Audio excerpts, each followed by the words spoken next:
avec deux femmes. Oui, d'habitude on est 4, même 5, des fois 6. Aujourd'hui, on est 3 en petit comité pour la dernière émission de la saison. Et on vous a fait une émission aux petits oignons avec plein de petits secrets. Vous allez voir, ça va vous changer la vie. Aujourd'hui, je suis accompagnée donc de Perle. Bonjour Perle. Bonjour Joël. Je me présente quand même, je suis Joël. Vous savez, hein. Bon. Qui te connaît pas, Joël? Qui me connaît, bien sûr. Pas modeste quand même. Et on a une invitée exceptionnelle. Oui, je sais, toujours on vous dit ça, mais là c'est encore plus exceptionnel que exceptionnel. C'est Jessica qui est avec nous, Jessica Ellonger. Bonjour Jessica. Bonjour. Jessica, elle est chargée de recrutement, elle est aussi conseillère municipale à Creil. Et quoi d'autre encore, Jessica? Dis-nous tout ce que tu fais. Je suis auto-entrepreneuse et je suis du coup formatrice et coach en insertion professionnelle et personnelle. Merci, bienvenue Jessica. Merci. Elle a une voix magnifique. Oui. Je ne sais pas si vous l'entendez, mais vraiment. C'est une voix de radio. Wow. Bravo. Ça va me bercer. Oui.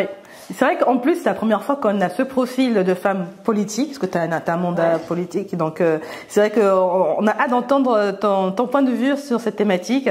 Et je trouve que c'est une belle preuve, en disant un peu hors caméra, que les jeunes femmes peuvent faire des choses bien. Et on est aussi là pour les mettre en lumière. Donc, en tout cas, merci de nous rejoindre aujourd'hui, Jessica. Vous êtes aussi exceptionnelle. Merci. C'est vrai que personne ne nous l'a dit, hein. Oui. Jessica, c'est la seule. À chaque fois, les invités nous disent pas vous êtes exceptionnelle. Ah. T'as marqué un point là. C'est vrai. Bon, alors pourquoi on est là, mesdames? Pourquoi on est là? Quel est le sujet du jour? Le sujet du jour, c'est secret de femme, tout ce qu'on n'a jamais osé vous dire. Donc, on aura 3 parties, comme d'habitude.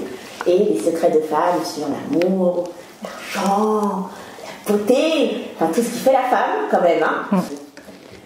Donc, notre première partie sera sur les secrets de femme pour être belle et épanouie, et sans tabou, surtout, sans tabou.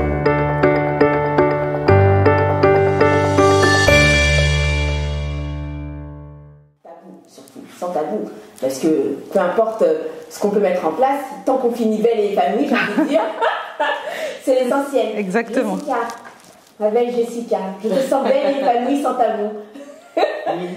Qu'est-ce que tu mets en place dans ta routine? Souvent on parle de routine, mais peut-être que c'est aussi des choses qui sortent de la routine, mais est-ce que tu as des petits trucs pour justement te sentir bien, belle, épanouie? Déjà, qu'est-ce que c'est pour toi d'être belle? C'est la très bonne question, parce que la beauté, en effet, c'est une notion qui est assez complexe et qui a été très longtemps définie, soit par des philosophes, soit par des personnes, etc. Et finalement, la beauté, comment on pourrait la définir? Ça serait, on va dire, pour moi, la beauté, c'est l'harmonie. C'est quelque chose qui est harmonieux, c'est quelque chose qui est équilibré et c'est quelque chose finalement où on sent, on voit de la lumière quelque part. Ouais. Donc on voit la personne, il y a quelque chose qui jaillit et c'est pas juste du coup du maquillage parce que sinon c'est pas drôle. Mais c'est un ensemble, c'est comme quand on définit le charme. Oui. Voilà, on peut avoir quelqu'un de beau et pas charmant. Oui. Donc c'est vraiment cette lumière-là et moi de mon côté, alors qu'est-ce que je fais? C'est assez spécial aussi, hein. C'est déjà je m'auto-convainc que j'ai pas besoin d'en faire des masses et j'essaye aussi de me dire, de me regarder dans le miroir et de me dire qu'est-ce que j'aime et qu'est-ce que j'aime pas parce que on va pas se mentir, on a tous des petits complexes quelque part. Alors moi des fois je me dis j'ai des tout petits yeux, c'est pas drôle et des fois je suis là, je fais comme ça pour essayer d'avoir un regard frappant comme le tien. Et je n'y arrive pas donc bon. Donc on essaye de mettre en place des petites astuces et du coup c'est comme ça finalement qu'on va adapter aussi notre maquillage en fonction de nos traits, en fonction de ce qu'on aime, en fonction, vous savez c'est comme un CV. Quand on a un CV, on met en petit ce qu'on veut pas forcément, on met en très grand ce qu'on aimerait ou ça doit être c'est pareil pour le maquillage. Et du coup on va mettre peut-être des fards à paupières. Alors moi j'ai des petits yeux, j'essaye de mettre du mascara. Voilà, j'essaye de pas trop en faire non plus. J'ai un regard qui est assez marquant donc je me dis il faut atténuer et j'essaye vraiment d'être assez harmonieuse, de pas trop en faire. Alors des fois j'aime aussi quand c'est extravagant, je suis quelqu'un de quand même assez, je pense que ça se voit avec ma coupe, d'assez volatile et j'aime les choses qui sortent un peu dans ça. Alors, des fois je m'invente aussi des tatouages, je m'en fais un ici, je m'en fais un là, je m'en fais un ici et j'aime bien sentir que je suis avec mon monde et mon atmosphère et puis c'est comme ça que je me sens épanouie en tout cas. J'aime bien la définition d'harmonie et de quelque chose qui vient de l'intérieur, parce qu'effectivement, souvent la beauté, on pense que on l'associe beaucoup au physique, à la force extérieure, alors que en fait, et c'est vrai, elle vient de l'intérieur et ça rejaillit. C'est ça. Effectivement. Il faut savoir que quand je te vois, je vois que la peau. Je vois pas les veines, je vois pas les organes. Et en fait, il y a plein de choses qui font que c'est toi et que je ne peux pas voir. Et finalement, il y a aussi cette lumière. Et cette lumière, il faut la laisser aussi transpercer. Parce que sinon, c'est pas drôle. Effectivement. Ouais, c'est très beau, mais c'est pas ça, c'est pas sans tabou. Dites la vérité, les filles. Non, parce que vous avez dit. Alors, il y a aussi ça. Et il y a aussi. On commence en douceur. Il y a plein de choses, je veux dire. Non, c'est vrai. Non, ce que tu as dit, c'est vrai sur la lumière notamment, parce que c'est vrai que ça, je veux dire, tu peux avoir les canons de beauté classiques, c'est-à-dire mince, de 36, être grande, etc. Et être complètement éteinte. Et ça, j'en ai vu. Et c'est pas. Du coup, peut-être que tu regardes physiquement, tu dis, ouais, elle a un beau corps, comme ça, mais ça fait pas battre le cœur. C'est vrai, il n'y a pas d'émotion qui ressort d'une personne qui serait éteinte. Donc là, vraiment, la lumière, c'est vrai. Mais quand même, comme on dit sans tabou, dire que vraiment le physique, etc., ça ne compte pas. Je ne crois pas, les filles. Mais tu fais bien non, mais parce que effectivement le physique il compte. On va pas se leurrer. Le sans tabou, effectivement, je pense que ça fait partie du sujet. Mais le sans tabou, il ne peut venir qu'une fois qu'on a fait le travail intérieur.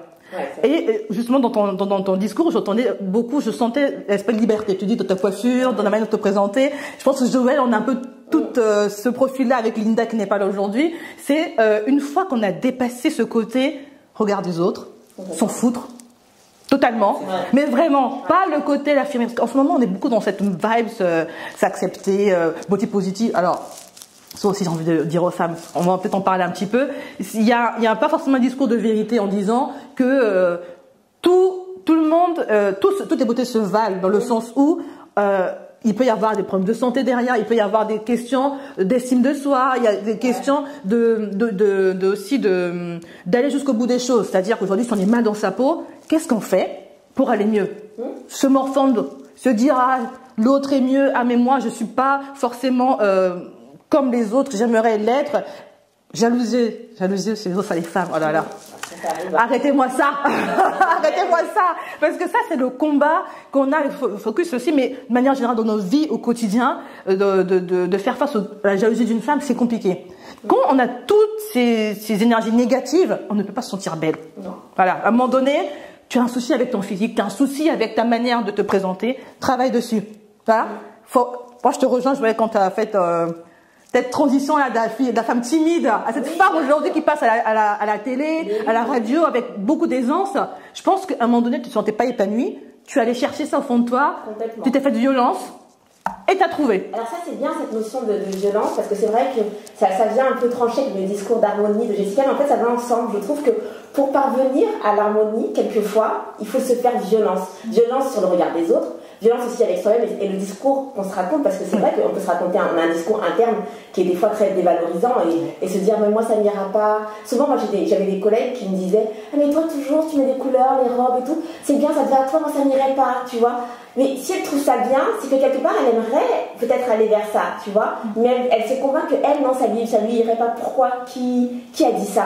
Donc moi je crois vraiment qu'il y a cette notion de violence qu'on doit se faire un petit peu, violenter un peu des fois notre propre discours. Violenter celui des autres parce qu'il y en a qui veulent te restreindre aussi à dire pourquoi tu mets ça, etc. Oui. Voilà. Mais après ça, c'est vrai qu'on va vers ce qu'a dit Jessica, c'est enfin l'harmonie parce qu'en fait, tu es aligné avec toi-même.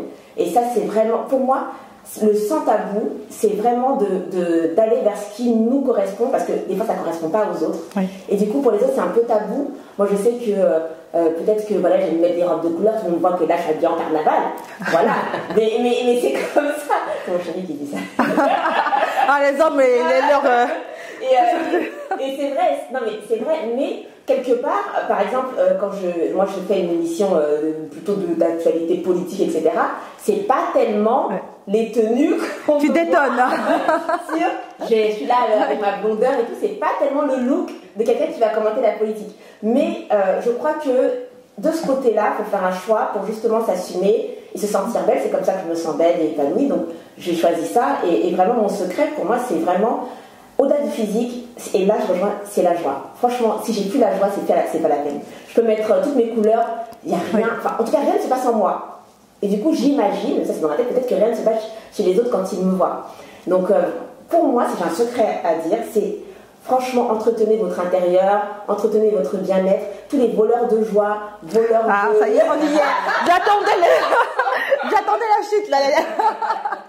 Les voleurs de joie, les zéros, tout ça, tout ce qui vient impacter de manière négative votre beauté intérieure et du coup extérieure, franchement, il faut les éloigner. Moi, c'est pas. Quel autre secret, les filles, vous avez? C'est peut-être un secret bateau, mais c'est pas facile. Hein. Mais ça rejoint un petit peu l'idée de il faut pas attendre que ton bonheur, ton épanouissement vienne d'une autre personne extérieure. Que ce soit déjà le regard des autres de manière générale, que ce soit surtout celui de nos amoureux, amoureuses, mais en tout cas de notre partenaire de vie. Il n'a pas à être la personne qui nous donne finalement notre sentiment d'être bien, d'être belle. C'est d'abord venir de nous. Tant qu'on dépend, parce que cette codépendance finalement affective, c'est pas un signe d'épanouissement. Justement, c'est une dépendance, ça veut dire qu'on n'est pas forcément bien.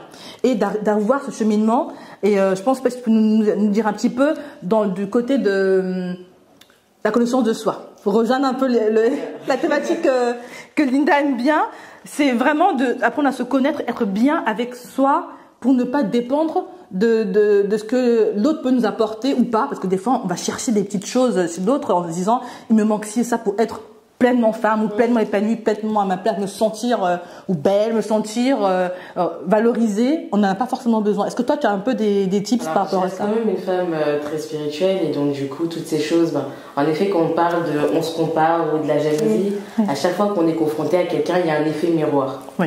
Cet effet miroir, quand je te vois, je me dis, elle a ce truc que j'ai pas. Ou elle a ce truc qu'on n'est pas pareil aussi. Ouais, c'est vrai. Et donc il n'y a pas une jalousie, hein. Il y a différentes formes de jalousie. Ouais, des jalousies compétitives, et des jalousies dégradantes. Donc, bref, il y a pas mal de choses. Et cet effet miroir, il ne doit pas nous donner le sentiment d'être effacé. Et en fait, c'est justement là le problème, c'est que quand je te regarde, on se regarde, et je me vois en toi et tu te vois en moi. Parce qu'aujourd'hui, bon, on a de la chance, on a des miroirs partout. Mais avant, pour savoir, c'est dans le regard des hommes qu'on savait qu'il y avait quelque chose qui planait. Mais c'est vrai qu'on diabolise un peu le regard de l'autre en disant ouais, le regard de l'autre et tout. Mais c'est vrai que comment on fait? C'est un peu le miroir. Quand je regarde Perle, souvent, je me dis ah là là, tu vois, elle a mis cette robe et tout, je me vois bien dedans et tout. Mais c'est vrai que ne n'est pas une jalousie. Moi, c'est vrai que ce qui m'embête un peu, c'est que ça puisse créer une jalousie un peu maladive, tu vois, aller jusqu'à la dénigrer, la rabaisser auprès des autres. Non. C'est là où il faut apprendre à doser. Je pense que le plus grand combat d'un homme sur cette terre, c'est de savoir doser. Hein. Ah oui, on est l'équilibre. On veut toujours trop. On veut toujours. Et donc, en effet, quand on regarde, moi je suis très. Alors, pour moi, c'est pas de la jalousie. Moi, je pourrais dire que je suis envieuse, mais positivement. C'est que quand je vois, je dis waouh, elle a réussi, c'est magique. Alors, indirectement aussi, je me dis aussi. J'aimerais bien moi aussi. J'aimerais bien où? Je suis pas arrivée là où je voulais. Et où il est chez nous qui voulons être belles, et puis aussi chez celle qui est déjà belle et épanouie, et qui va aussi, souvent sur les réseaux sociaux, on voit la finalité, on voit la photo, elle est belle et épanouie et tout. Mais il y en a plein maintenant qui racontent quand même leur histoire et qui racontent comment elles sont arrivées là. Mais il y en a encore plein qui te collent juste la photo et tu dis ah je voulais être comme elle et tout. Mais oui, alors que, je sais pas comment elle a fait pour arriver là. Et je crois que c'est aussi notre rôle en fait d'inspirer et d'être sans tabou sur les difficultés qui nous ont emmenés à être cette femme aujourd'hui. Ça, c'est très important. Ça marche dans les deux sens. Pour moi, ce que tu disais tout à l'heure, Jessica, c'est que on sent en toi de la bienveillance et aussi quelque chose de pas malsain, tu vois, entre guillemets. C'est pas le cas de toutes les femmes, tu vois. Je pense que tu as fait ce cheminement de te dire aujourd'hui, si j'ai une réaction par rapport à quelqu'un, c'est un questionnement aussi sur moi, sur où j'en suis dans ma vie, ce que j'aimerais améliorer ou changer pour arriver à un certain niveau. Beaucoup de femmes ne l'ont pas. Moi, franchement, le sans tabou aujourd'hui, on va vraiment tout péter. Parce que pour avoir vécu plusieurs fois, spontanément, quand une femme vient vers moi, me demande ah ta robe, tu l'as achetée où, ta chaussure, spontanément, je donne l'information. D'ailleurs, j'ai un blog où je le dis, je donne des astuces mode, je donne des conseils pour pouvoir s'habiller un peu comme moi, si on aime mon style, ou vraiment essayer de comme je dis, un peu sublimer sa vie. Parce que moi, la mode, c'est vraiment une passion et c'est vraiment quelque chose qui me fait vibrer. Mais je connais des femmes aussi pour qui c'est compliqué. Pour qui dire à l'autre t'es belle, c'est compliqué. Ce que tu fais là, c'est pas fluide. C'est compliqué. Tu sens que ça titille. Et aller vers ce questionnement, se dire finalement j'arrive moi aussi à accepter que l'autre brille à sa manière, que moi aussi je peux briller, c'est pas donné à tout le monde. Et de plus en plus, heureusement, on voit des femmes qui partagent leur douleur. Il n'y a pas que le côté fun, les réseaux sociaux, tout ça. Typiquement, en ce moment, par exemple, par rapport au vitiligo, j'ai des taches à nouveau qui apparaissent sur le visage. J'en parle librement, spontanément, pas seulement pour moi. Vous voyez, c'est aussi pour les autres. Je pense à la perle petite qui avait des taches qui ne sentaient pas belles, qui ne se sentaient pas valorisées ni à sa place. J'ai envie que les autres perles du monde se sentent aussi belles malgré, entre guillemets, leurs taches. Mais ça, on arrive à le faire, je pense, qu'on a eu des souffrances, qu'on s'est remis en question, qu'on a accepté de... Finalement, tel que la vie nous a fait, et puis, bon, qu'on est croyant tel que le Seigneur a voulu qu'on soit, et d'apporter quelque chose aux autres. Mais c'est un cheminement. Et vraiment, les femmes, c'est un problème. Vraiment. Ça, de plus en plus, on essaie de pousser. Il y a ce paradoxe des réseaux sociaux qui nous montrent la beauté. On fait, oh waouh, tu t'es ébloui. Et puis, de ce côté, se dire, il faut que je sois belle comme je suis. C'est dur, hein, de faire matcher des fois les deux ensemble et d'arriver finalement à faire ce cheminement-là. Ouais. Je suis totalement d'accord. Mais là où, bon, peut-être que ça va être beaucoup plus crash et là, en effet, sans tabou, il y a aussi la question de la responsabilité. L'amour, c'est la difficulté, l'amour, c'est la liberté. Et quand on n'est pas dans cette démarche-là, c'est que forcément, on est dans autre chose. Et on n'est pas tous toujours dans l'amour. Genre, moi, la première, des fois, il y a mon excès qui se réveille, mon orgueil qui prend le dessus. Et je pense qu'en effet, il faut savoir déjà le regarder et ne pas en avoir honte, parce que c'est ce que tu disais. C'est, oui, mais nous, dans notre histoire, il y a des gens qui vont la raconter, mais ils vont raconter une facette, de sorte à que, non, moi, il y a des moments où mon orgueil, il a pris le dessus, et j'ai fait des choses, est-ce que j'en suis fière, est-ce que j'en suis pas fière, peu importe, ça s'est fait, et il faut accepter de se regarder comme ça. Faut savoir regarder son côté sombre, son côté lumineux, et concilier, et de faire un avec soi-même, je veux dire. Et aujourd'hui, en fait, on est dans une société où on se dit, de choix. J'aime pas, donc je vais l'éteindre. Et donc, du coup, je vais comme si ça n'existe pas.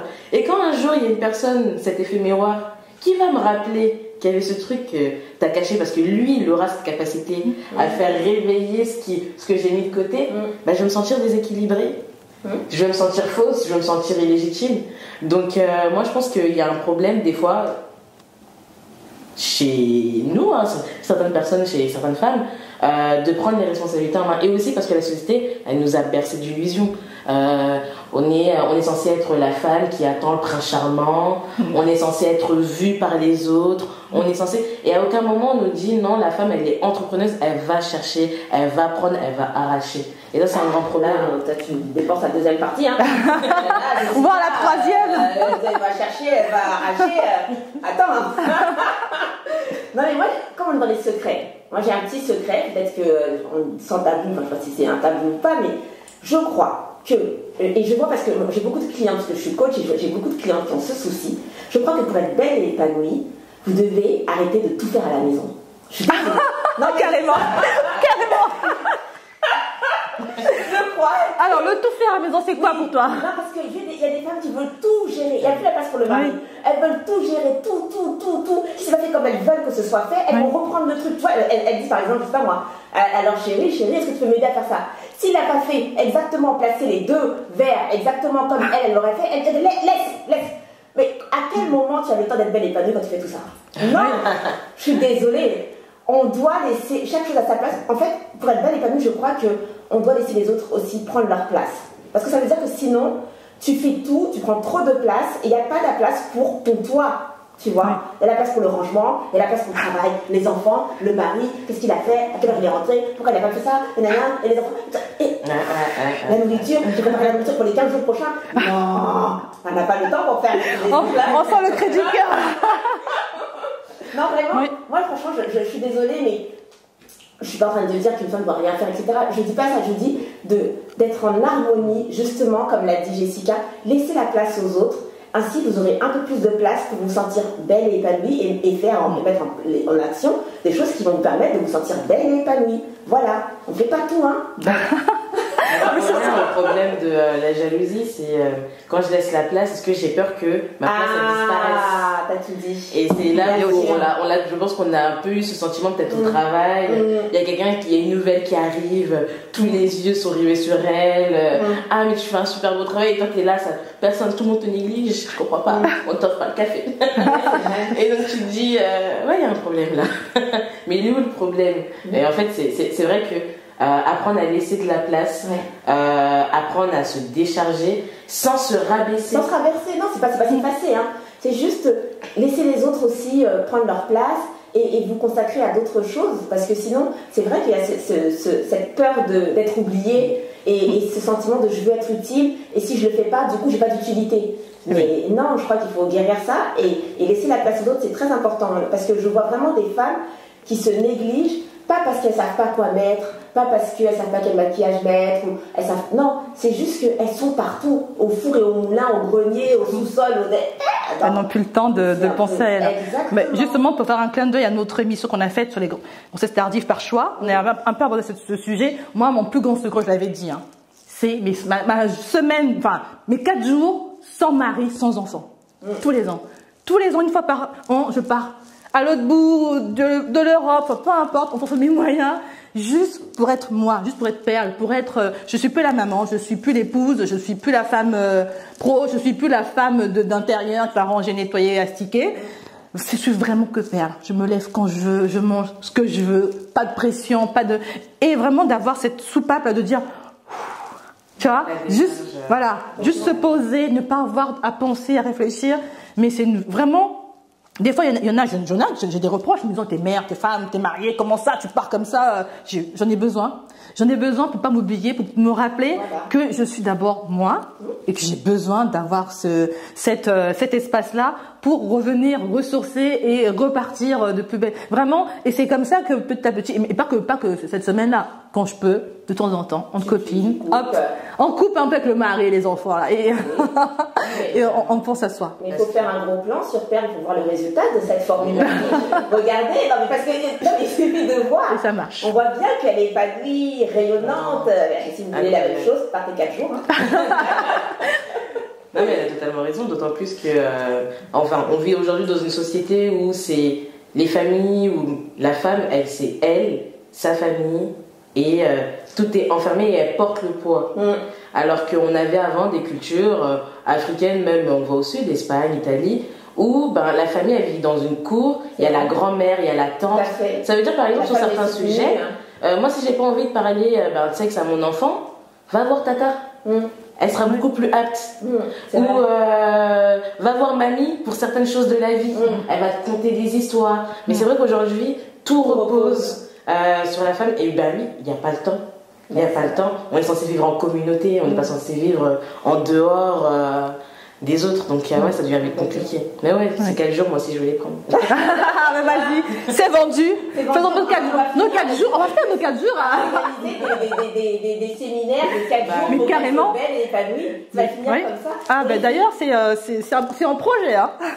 Ça. Suivez, stay tuned comme disent les Anglais. Ça mouline. Avant d'aller sur la deuxième partie, les filles, j'ai une dernière question quand même pour le sans tabou. Moi, il fallait pas écrire sans tabou. Ah ben ça y est. Moi c'est fini. Est-ce que pour être belle et épanouie, il faut pas être un peu riche, Est-ce qu'il faut pas avoir un peu d'argent? Dites la vérité. Est-ce qu'il faut pas? Mais oui, parce que tout ce que vous nous racontez là, est-ce qu'il faut pas quand même avoir un peu, je dis pas riche parce que riche c'est quand même beaucoup. Est-ce qu'il faut pas avoir quand même développé certains moyens financiers? Moi, je ne lierai pas l'épanouissement et la beauté à l'argent. Alors, je vais préciser rapidement. Je ne parle pas là seulement d'achat, de vêtements, de machin. Je parle même de tranquillité d'esprit. C'est-à-dire que je ne suis pas en train de réfléchir à la facture, machin, c'est pas payé, il faut faire les comptes. Tout ça. Est-ce qu'il ne faut pas être un peu à l'aise financièrement? Mesdames, je vous attends vos réponses. Ça, c'est bien, Joël. Jessica, tu vas dire que ça me dirait par mes questions. Je parle du principe que on est censé avoir un certain niveau de vie pour s'épanouir. et on récolte ce que l'on sème. Oui. Donc à partir du moment où j'ai travaillé, indirectement aussi, je me dois de compenser cette charge de travail par un niveau de confort. Donc c'est pas... alors, on ne demande pas de gagner des 1000 et des 100 et des 10 000, mais il doit y avoir un équilibre, une harmonie entre ma charge de travail et ce que je dépense pour mon épanouissement. Souvent, il y a un déséquilibre. Je travaille beaucoup, je néglige, j'ai pas de vêtements, j'ai pas de ci, j'ai pas de ça. Voilà, et on est focus. Bah, l'argent, il est là, hein. Mais on est focus sur quelque chose. Donc, il faut vraiment cet équilibre parce que, alors, indirectement, je peux ne pas travailler, par exemple, ou même mettre une femme au foyer, avoir peut-être 500 €, mais tout est cadré, tout est calculé. Je sais ce que je me fais, je sais ce que j'achète. Je me gère avec mon petit budget. Donc il faut avoir un niveau de vie, il faut avoir un peu d'argent, mais il ne faut pas non plus des sommes. C'est juste une question d'organisation. Oui, je te rejoins assez. Surtout aujourd'hui en 2022, je suis désolée. On a tellement d'astuces, tellement de bons plans. Si on va que le côté ne serait-ce que vestimentaire avec la seconde main, avec tous les réseaux qu'on peut avoir, que ce soit les Facebook ou quand les gens qui revendent des vêtements ou pour faire de la pub des vintage, allez, on va tous les citer ici, là, les Versa Collective, tout ce que vous voulez pour la seconde main. Il y a toujours moyen, même en allant faire des courses dans un marché. Moi, quand j'étais étudiante, je faisais beaucoup ça. J'allais dans les marchés, je faisais des kilomètres pour aller chiner des petits trucs, pour avoir la petite pièce, pour se sentir, tu vois, un petit peu, tu vois, juste le petit truc. Et je te rejoins beaucoup dans le côté, finalement, d'équilibre, tu vois, entre, quelque part, si tu veux avoir, de l'aisance, tu vas la chercher. Tu vois, ça peut pas être, c'est pas tomber du ciel en disant je veux ça, c'est puis t'es là comme dans ton canapé, t'attends que ça tombe quoi. Donc je pense que effectivement tu as raison Joël, on peut pas se sentir belle épanouie aller prendre des verres de mojito et n'y rien avoir en poche. Mais à ce moment-là, si tu veux ça, tu vas le chercher. Tu vois, tu vas le chercher. J'attendais vos réponses et je vous remercie parce que vous avez été honnêtes les filles. non mais je pense réellement. Alors comme dit Jessica, sans dire faut 10 000, faut 20 000. Non, mais je veux vraiment encourager les femmes. Je crois que la paix vient aussi du fait qu'on n'est pas complètement tout le temps étranglé par est-ce que mon enfant va manger à la fin du mois, et quand tu n'as pas cette paix-là, c'est très compliqué d'avoir cette lumière justement intérieure dont parlait Jessica et qui contribue quand même à la beauté et à l'épanouissement. Donc vraiment, je veux vous encourager à dire, faut comme a dit Perle, des fois aller chercher un peu plus. Parce que je crois réellement que notre épanouissement et notre beauté vient aussi de là, pas parce que vous allez acheter des vêtements super chers et tout, pas du tout. Voilà, moi aussi j'ai fait des marchés, alors je le fais encore, j'aime bien chiner, trouver un truc sympa, mais parce que vous allez avoir une paix juste des factures. Voilà, la paix des factures va vous permettre de vous libérer un temps de cerveau disponible pour se dire ah tiens, est-ce que je ferais pas un petit massage, ou est-ce que je n'irais pas 4 jours avec mes amis, etc. Et donc, vraiment, je crois que l'argent, on va y aller parce qu'on va parler de ça, on va vous dire en fin de l'émission, mais ça peut contribuer, ça peut être un outil pour votre beauté et votre épanouissement. Ça, c'est mon avis. Après, je suis totalement d'accord. Vous pouvez commenter en bas de la vidéo, vous savez, gentiment, bien sûr. Non, parce que là, en plus, quand j'entends parler, quelqu'un qui prend l'émission en cours va se dire, mais alors, pour qu'elle se prenne, parce qu'on sait qu'il y a des personnes et des familles pour qui c'est dur, pour qui les fins de mois sont compliquées, elles ont du mal à joindre les deux bouts, de dire, alors, belle épanouie, c'est pas sa priorité, comme tu dis, sa priorité, c'est de donner à manger à ses enfants, c'est de pouvoir vraiment assurer le quotidien. On ne nie pas que ça existe. Là, on va pas dire le contraire. Oui. Et que justement, je pense que quand on est dans ce schéma-là, de pas se retrouver seul, on a forcément des leviers à trouver. En plus, ceux qui sont en France, on a quand même un système social qui permet vraiment de trouver de l'aide, d'arriver à s'en sortir vraiment quand on cherche. Justement, de par mes origines congolaises, j'avais des fois des tantes qui s'achetaient les derniers Gucci mais qui ne payaient pas le loyer. Ouais. Il y a aussi cet équilibre, ce déséquilibre inversé. Pas l'harmonie, hein. Il y a la personne qui se travaille beaucoup et qui néglige son apparence, sa santé, etc. Et au contraire, on a ceux qui sont totalement dans l'apparence et il n'y a rien dans le frigo. Et il n'y a rien dans le frigo. Et ça, il y en a beaucoup. On vit dans une société d'apparence. Donc il faut être à l'aise financièrement pour éviter d'avoir une charge mentale telle que, parce que tu ne payes pas ton loyer, c'est ce qui vient te soulever. Hein. Quand même, Donc, et c'est pas tes vêtements qui...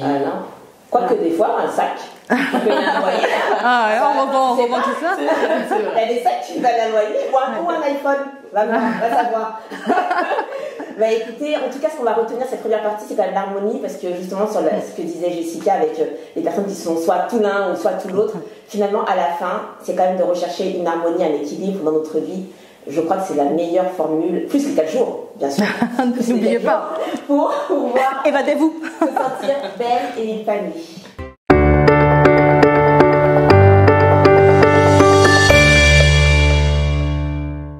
Alors, nous allons maintenant aborder notre deuxième partie. Notre deuxième partie de focus, qui est toujours sur les secrets de femmes. On vous donne nos petits secrets. Alors, c'est à prendre, bien sûr, avec discernement, hein, même si pour nous c'est les meilleurs, mais bon, ça c'est vous qui le voyez. La deuxième partie, c'est sur l'amour, mesdames. Quels sont nos secrets pour attirer l'homme qu'il nous faut? Ah, déjà, est-ce que chacune a un homme qu'il lui faut? Alors moi, je suis célibataire. Ah, donc toi, tu es en mode d'attraction, là. Je ne suis pas la plus légitime pour aborder ce sujet. Ah, pas forcément, justement. Pas forcément, ça dépend comment tu abordes la question. Exactement, au contraire. Oui. Je crois qu'on aura bien douté lumière. Oui. Sur la question. Ouais. Bon, moi, je suis mariée. Hein. 20 ans avec mon homme. Ah, tu vois. Bien casé, marié depuis 14 ans cette année. Donc tu vois, c'est ça qu'on a les secrets en fait. C'est pas notre guide dans cette partie. Pas forcément. Mais justement parce que je pense que d'être en couple, on a bon, on va aborder le sujet, hein. Il y a des choses qui se mettent en place une fois qu'on est en couple, qu'il faut éviter la routine et tout ça. Mais quand au tout début, pour attirer le bon, il y a quand même des choses qu'il faut qu'on ait en amont pour être bien positionné. Et je pense que vous, drôle, je vois que tu n'as pas répondu toi d'ailleurs. Dis-nous d'abord toi. Alors, moi je suis, entre Jessica et Perle. Non, moi je suis en couple, mais depuis pas très longtemps, pour tout vous dire, et je suis restée célibataire assez longtemps, hein, presque 3 ans avec des petites histoires, mais rien de significatif. Et du coup, mais j'ai été aussi mariée pendant 10 ans et en couple pendant 20 ans. Donc voilà, j'ai vraiment eu une vie de femme mariée, une vie de célibataire et là une vie de femme en couple maintenant. Et donc je peux vous parler de l'attraction de l'homme qu'il nous faut. Ça, je vais vous dire, c'est un vrai travail. Hein. Ouais. Parce que moi, dans cette démarche-là, effectivement, de femme, ce qu'on dit en première partie, c'est de ne pas attendre de l'autre qui nous apporte ce qui nous manque. Ouais. Tu vois. Et donc, pour attirer l'homme qu'il nous faut, je pense qu'il faut savoir ce dont on ne veut pas. Ah, toi tu pars dans Je passe dans ce sens-là. Ce qui est rédhibitoire, parce que si tu prends les choses à l'envers, tu as ta checklist en mode alors je veux ça, mais que tu oublies la chose, voir les choses qui pour toi c'est juste pas possible, et que tu essaies à chaque fois d'arranger les gens, parce que nous les femmes on adore ça. Alors, donc justement le côté un peu sans tabou, c'est ça. Arrêtez ça. Il faut arrêter de croire que parce qu'un homme va remplir 2-3 cases et qui va changer pour nous. Ce que je retiens moi, avec du recul, au bout de 20 ans de relation, c'est qu'une personne ne change pas. Il y a une substance, quelque chose qui reste intangible. Bah oui, quand même. Et ça, il faut être sûr de pouvoir vivre avec. C'est vrai. Je suis totalement d'accord. Mais je pense aussi, des fois, on se trompe sur la question, la notion même de l'amour. On nous dit souvent, oui, l'amour, ça rend aveugle. Non. Parce que justement, quand il y a l'amour, on est censé voir. On est censé même apercevoir quelque chose. Et on a un peu cette notion un peu je sais plus comment il s'appelait le film, mais du gars qui dit à son fils, mais je suis pas là pour t'aimer. Mais en fait, il a raison. Il dit, je suis là pour te voir. Donc quand je te vois, je sais, mon fils, que tu as besoin de manger. Je sais que tu as besoin. Donc quand je te vois, je connais tes besoins et ensemble, on arrive à se compléter et à faire une symbiose. Alors que quand je te vois pas, il n'y a que de l'apparence. Et du coup, moi aussi, je tombe aussi dans l'apparence parce que je me pose pas la question, c'est quoi mes besoins? Et donc, du coup, on n'arrive plus à se voir, on est là, on est très superficiel, etc. Et voilà pourquoi les gens, il faut souvent certaines années pour qu'ils arrivent enfin à se voir et savoir, mais en fait, t'étais de l'arnaque. tu me disais pas ça, en fait. Donc, si tu m'avais dit ça dès le début, peut-être que... Ouais. Et je pense que c'est là où on doit avoir aussi de la responsabilité et bien apprendre la notion de l'amour. Il y a une phrase de La Rochefoucauld qui dit... si on n'avait pas dit aux gens que l'amour existait, il y a des gens qui n'auraient jamais su que l'amour existe, parce qu'on nous apprend directement que l'amour c'est une notion, c'est quelque chose, c'est pas clair, mais pour moi l'amour c'est voir, et si je te vois pas, ça sert à rien. Oui. Pas faux. C'est très profond. Oui. Mais il y a quand même une petite nuance. C'est vrai qu'on dit que là, il y a quand même un aveugle au début. Avouons-le, au début, il y a les paillettes, c'est tout beau, t'as les papillons dans le ventre et tout. Tu veux pas voir ça? On n'a pas envie de voir. On n'a pas envie de voir tous les petits grésillements là. On veut la passion, on veut tout la foule, voilà. Et c'est beau, je ne dis pas ça, c'est beau. Heureusement aussi parce que ce sera bien plan-plan sinon. Ah bah non, mais je pense qu'on voit en fait, mais qu'on choisit de ne pas le prendre en compte. On choisit de le mettre sous cloche et de dire c'est bien parce que les Américains ils ont inventé ce truc de red flag là, attends, il y a le red flag, mais je trouve que c'est pas si mal cette notion parce que ça permet aussi d'accepter qu'en fait il y a des choses où ça c'est drapeau rouge, laisse tomber, parce qu'on a tellement nous les femmes cette tentation de vouloir dire que mais ça peut s'arranger, il peut changer. Non, alors que là, quand ils ont dit ça c'est un red flag, tu sais que ça va pas changer, ça laisse tomber. Mais sur la notion d'attraction, moi je suis vraiment très pragmatique, vraiment. Je crois que pour attirer l'homme qu'il vous faut, un homme qui vous aime, vous devez vous aimer. En fait, dans la notion de ce qu'il me faut, comme a dit Perle, c'est pas à lui de vous l'apporter, vous devez déjà l'avoir en vous. Sinon, vous n'attirez pas ce que vous êtes. Enfin, si, vous attirez ce que vous êtes, mais ça vous attirez le manque. C'est-à-dire que si vous ne vous aimez pas, vous n'avez pas confiance en vous, etc., bah vous allez attirer quelqu'un qui va aggraver ces symptômes en vous. Donc c'est vraiment, je crois que c'est vraiment hyper important d'abord de s'aimer, on dit tout le temps que ça commence toujours par là, mais et de vous connaître, la connaissance de soi. Linda. Elle hante cette émission. Si elle n'entend pas ce terme, elle peut nous embêter et nous envoyer des armées. Non, en plus, c'est tellement vrai. Mais c'est vrai, il faut la connaissance de soi, il faut s'aimer, parce que sinon vous allez attirer quelqu'un qui ne vous aime pas comme vous ne vous aimez pas, donc vraiment ça c'est important. Et moi plutôt je pense que je fais la démarche contraire à faire, ça veut dire que, alors vraiment c'était scientifique, hein, je vous assure, je vais tout vous dire. Bon, je ris au courant. Hein, ah oui? Ah, dis-nous tout. Bon, bien sûr, à apprendre à m'aimer, bien sûr, et tout, mais j'ai commencé à lister ce que je voulais de la vie, ce que j'attendais de la vie de manière générale et de ma vie de couple, et quel genre d'homme pouvait coller avec ça. Donc j'ai fait une liste, checklist là, etc. Littéralement, tu as fait une liste écrite. J'aurais pu vous la ramener. J'ai fait une liste que j'ai collée quelque part devant moi, pour l'avoir trouvée la tarée, tu sais. Et en fait, j'ai accepté aussi le processus. Ça veut dire que j'ai accepté que ceux qui venaient ne correspondraient pas totalement à la liste et que à chaque fois, je devais l'affiner. Donc en fait, faire un peu ce que faire la liste, ça veut dire que je rencontre quelqu'un, ça se passe bien, mais en fait, il manque quelque chose. Je me dis, ah non, faut que je rajoute ça sur la liste. J'ai pas pensé à ça parce que lui, t'as vu ce qu'il fait? Ah non, hein. Oui. Voilà. Et du coup, je rajoutais autre chose sur ma liste, de sorte à ce que j'ai une connaissance précise, en fait, précise de l'homme qu'il me fallait. Et puis un jour il est arrivé, voilà, il est arrivé, donc je suis super contente et tout, mais je crois qu'il faut vraiment savoir ce que vous voulez et surtout vous aimer. Ne cherchez pas à penser que celui qui vient se poser sur votre vie alors que vous ne vous aimez pas, vous n'avez pas confiance en vous, n'essayez pas de croire que oui c'est le bon. Il va sans faire exprès, c'est pas qu'il est mauvais, mais il va appuyer sur vos boutons là, les boutons qui exactement, voilà, exactement. Donc vraiment aimez-vous, ayez ce qu'il vous faut pour attirer celui qu'il vous faut. Enfin moi je vous conseille ça, vous faites ce que vous voulez, hein. C'est vraiment ça. Il y a quelques jours, je regardais une émission, enfin une vidéo YouTube d'une jeune femme qui disait que quand on est en couple avec quelqu'un, on n'est pas censé être moins bien. Oui. On doit briller. Exactement. Et ça doit se voir. Le bon, en tout cas, la personne qui vous correspond ne doit pas vous éteindre, ne doit pas vous étouffer, ne doit pas, en fait, être la personne qui est une source de moins bien. C'est-à-dire être votre plus. Effectivement, qu'on est déjà bien soi, c'est votre, on va dire, triple A, pour dire comme ça, mais votre plus, pas les sous-tracteurs comme tu disais, votre addition quoi, tu vois. Et ça se voit, ça se sait, ça se ressent. Et dans l'attraction, comme pour être vraiment totalement pratico-pratique, moi je suis entre guillemets contre, c'est un grand mot, le fait de faire des listes, je t'avoue.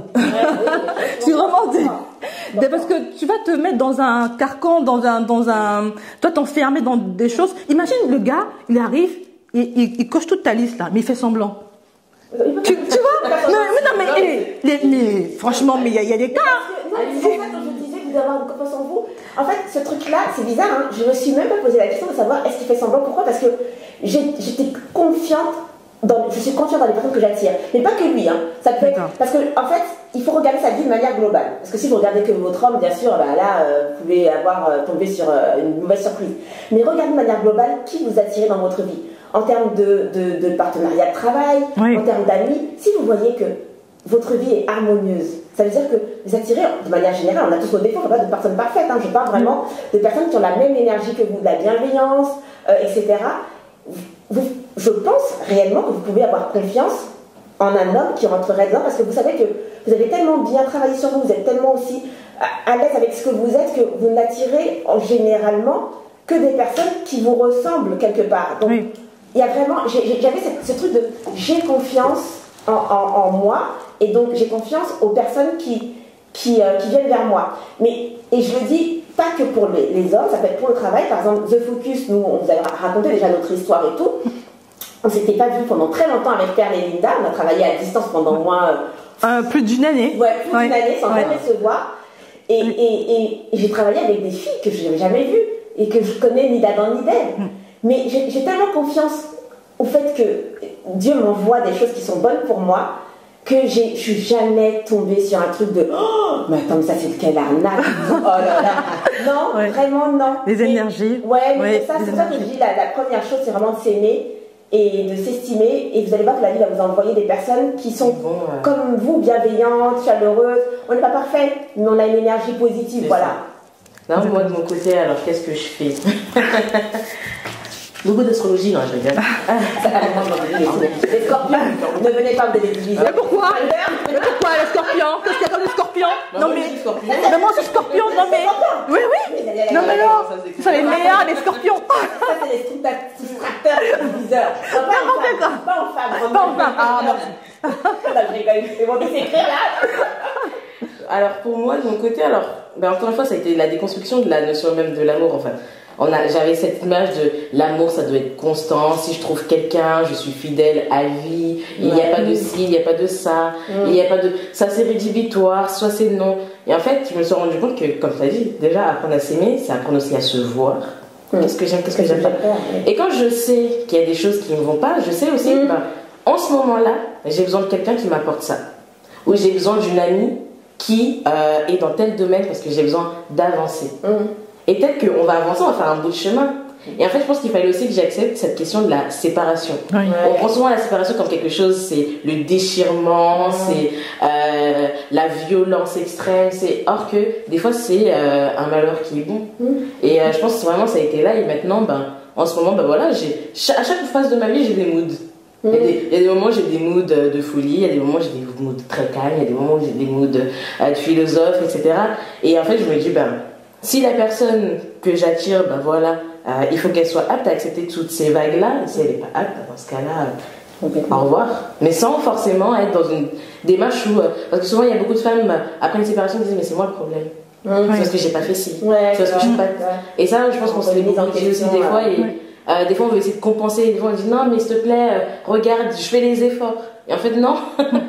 On fait semblant, on fait tous semblant et c'est pas bon. Donc apprendre à être soi-même, et puis basta.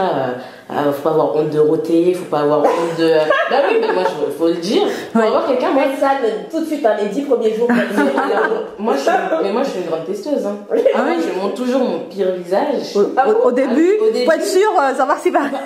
Moi je pense qu'il y a la personne qui a vu mon pire visage, elle va le côté positif, elle va le prendre. Mais si la personne déjà a parce qu'il y a des moments où je vais être dans ma jambe, il y a des moments où je vais être dans mon dos. Est-ce que tu es là pour me soutenir à ce moment-là? Est-ce que tu es là pour assister? Est-ce que tu sais quoi faire? Non, c'est pas au revoir. La période d'essai est terminée. La période d'essai. Mais c'est vrai que c'est une question quand même. Il n'y a rien de scientifique, mais on vous donne nos secrets et tout, et c'est ce qui a fonctionné pour nous, c'est ce qui nous permet de tenir. Mais en réalité, c'est quoi l'homme qu'il faut? On ne sait pas. C'est vraiment en fonction de vos besoins. Mais quand même, soyez belles et épanouies. Parce que là, on va arrêter un peu mon des bisounours. On va appeler un chat un chat. Non, mais je suis, même je pourrais dire, je suis quelqu'un que je pourrais dire, j'ai de la chance de ne pas être une femme frustrée. Je connais beaucoup de femmes qui sont super frustrées. Aigries, on sent vraiment qu'il y a un manque quelque part. C'est compliqué pour l'homme qu'il faut là. Ça n'attire pas le bon. Ça n'attire pas le bon. Parce que quand je disais au début de l'émission, c'est que ça transparaît quand tu es bien, quand tu es épanoui, quand tu as la joie. Ouais. Je veux dire, quelle femme ne sera pas attirante aux yeux d'un homme alors que t'es là, t'es pétillante. On parle pas de vêtements, on parle vraiment de ce que tu dégages tout de suite au premier regard, premier effleurement. Il y a quelque chose qui se passe parce que, mais c'est vrai que quand même, moi je pense que, après je suis pas objective, mais le fait d'être avec un Congolais qui est du même pays que moi, je trouve quand même il y a un plus. Tu vois, il y a quelque chose qui fait que, mais une musique, tu vas être là transporté par un truc et il va te comprendre. Il y a une vraie complicité que je pense que je voudrais pas avec quelqu'un d'une autre, même notre pays d'Afrique, je pense, ça peut être pareil, tu vois. Et bon, après moi je le ressens comme ça, donc puis bon, tant mieux. Après ça se trouve, je serais craqué sur un, je sais pas moi, un Pakistanais. On sait jamais, mais bon, mais c'est vrai que ça a facilité les premiers contacts et ça facilite encore aujourd'hui notre manière de fonctionner, d'aborder la vie et même dans notre intimité et tout. Je trouve que c'est un vrai plus d'être avec un de même origine que moi. Ouais. Mais bon, je suis plutôt d'accord, Père, non, je suis plutôt d'accord. Restez là. Mais les filles, donc, si je résume bien, pour attirer l'homme qu'il nous faut, est-ce qu'il ne faut pas accepter qu'il y en ait plein qu'il ne nous faut pas? Parce que souvent, on veut absolument celui qui est là, alors qu'on voit que ça ne passe pas, mais on veut que ce soit lui. Quand la place est tout le temps occupée par des zéros, des soustracteurs, des diviseurs, la liste, le scorpion. ouais. Je rigole, mais c'est vrai que quand la place est tout le temps occupée, et que vous ne laissez pas juste un peu de vide dans votre vie, que vous enchaînez, et ben je crois que c'est assez compliqué quand même d'avoir le temps de se reposer, de se dire qu'est-ce qu'il me faut vraiment, parce que là ça fait le 3e que j'ai enchaîné à la suite, 4e, 5e, t'as pas le temps peut-être de te poser, de te dire qu'est-ce qu'il me faut, pourquoi est-ce que ça fonctionne pas, etc. Je crois qu'il faut faire des fois un peu de vide. Moi je laissais toujours 8 mois entre chaque histoire. Oui, 8 mois carrément. Ouais. 8 mois, non, c'est mathématique. C'est que oui, c'était le temps qu'il te fallait pour. Vous avez le choix de ne pas enchaîner. Non, mais après, je pense même pas qu'il y a de dette. Je pense que c'est plus la consommation n'est pas bonne. On n'est pas censé consommer des gens. Dire, toi, je te veux, il faut que ce soit toi, et puis toi, et puis. Non, faut arrêter ces bêtises. Je pense qu'au moment où ça vient, si demain la rupture elle s'est faite et que t'es tombé sur la personne, tu vas pas attendre les 8 mois, tu passes à côté d'une vie extraordinaire. Donc, moi, je pense que c'est une question de. Faut le sentir. Faut le sentir et pas être dans une démarche de consommation. Et aussi, même quand on est en couple, je veux dire qu'il y a une dispute, peut-être, la personne n'est pas là, mais laissez le temps de la personne de guérir. De pas toujours elle n'est pas là, c'est qu'elle va partir, elle n'est pas là, c'est que consommer à tout prix, non. Les choses, elles vont se rétablir tout seul. Il faut laisser les choses se faire tranquillement, et puis voilà.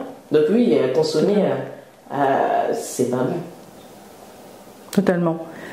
Mais c'est vrai que moi, les amis célibataires, après une rupture, des fois, quand c'est difficile, souvent, j'aime même leur dire de prendre le temps, comme tu dis, Joël, de se poser, de voir un peu pourquoi on est précipité vers cette relation-là et ce qui n'a pas marché, et d'être bien seul aussi. On en revient toujours au même point.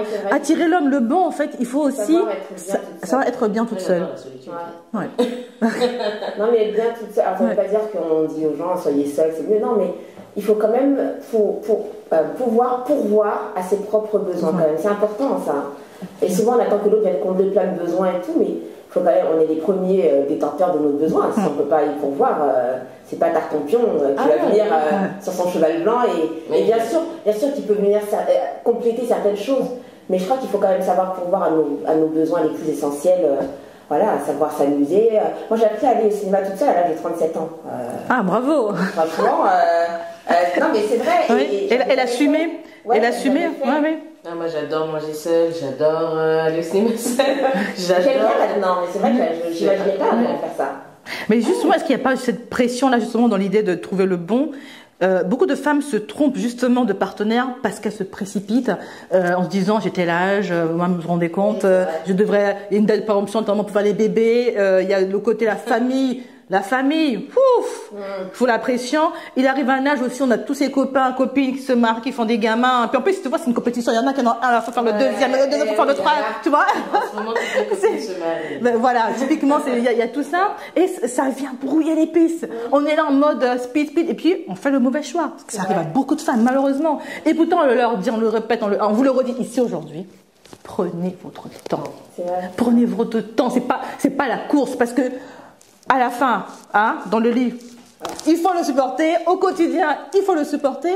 Et j'ai l'impression que c'est une course de fond. Et donc, on s'échauffe. Ouais, tu vois, on prend son temps, on choisit, on y va en douceur. Parce que c'est le meilleur moyen de faire le bon choix. Moi, j'aime ce que tu dis, l'énergie, effectivement, d'avoir cette confiance-là. Ça se construit. Ça se construit pas dans le rush, quoi. C'est, voilà. Et puis après, bon, pour attirer l'homme qu'il faut, je pense aussi, la question, c'est comment être avenante avec l'homme aussi qu'on a perçu. Parce que ça, c'est aussi l'autre combat. Souvent, on attend que ça vienne. Du premier pas, c'est ça le danger, c'est ça qui crée un peu souvent des phobies chez les femmes. Ouais. C'est très compliqué. Moi, c'est vrai que donc moi, je joue de tactique, hein. Je mets du parfum, j'ai tombé le truc. Ah oui, quand même, c'est subtil. Parce que c'est pas en mode, allez, salut. Bonjour. Non, tu fais plein de choses pour que tu viennes faire le premier pas. Tu encourages. Oui, tu laisses des portes, tu sèmes des cailloux. On a des gens aveugles. Moi, je suis quelqu'un d'aveugle. Ça veut dire que si je plais à quelqu'un, si tu vois pas. En fait, je vois personne tant que la personne elle n'a pas parlé. Quand la personne a parlé, je rentre chez moi, je dis ah mais la manière comment il m'a parlé. Ouais. Ah, et c'est trop tard. Oui. Tu vois pas les signes, tout ce qui est un peu subtil, quoi, en fait. En fait, c'est qu'il y en a tellement aussi. Tu n'as plus le temps aussi de te dire bon. Puis après, tu te trompes aussi, hein. Tu crois qu'il t'a fait un signe. Attends, t'es là, t'as déployé des stratégies alors que le type se fait un pas à toi. Non. Moi, j'ai trop peur de ça, les erreurs, là. Ouais, tu sais, il dit oh, mais c'est parce que tu crois, excuse-moi si je t'ai laissé croire. Oh là là, honte. On peut pas vivre ça. Ah oui. Ça reste quand même une expérience à vivre, non? Ah oui. Mais du coup, tu sais, après, la fois d'après, c'était pas un signe, tu vois? C'est pas toi aussi. Tu te dis, attends, quoi, moi? Non, c'était pas du tout ça, non? Ah, tu pensais que je voulais te dire? Ah non, je vais pas draguer, hein. Ah, ça sent le vécu, là. Non, franchement, c'est vrai que j'ai jamais fait ça.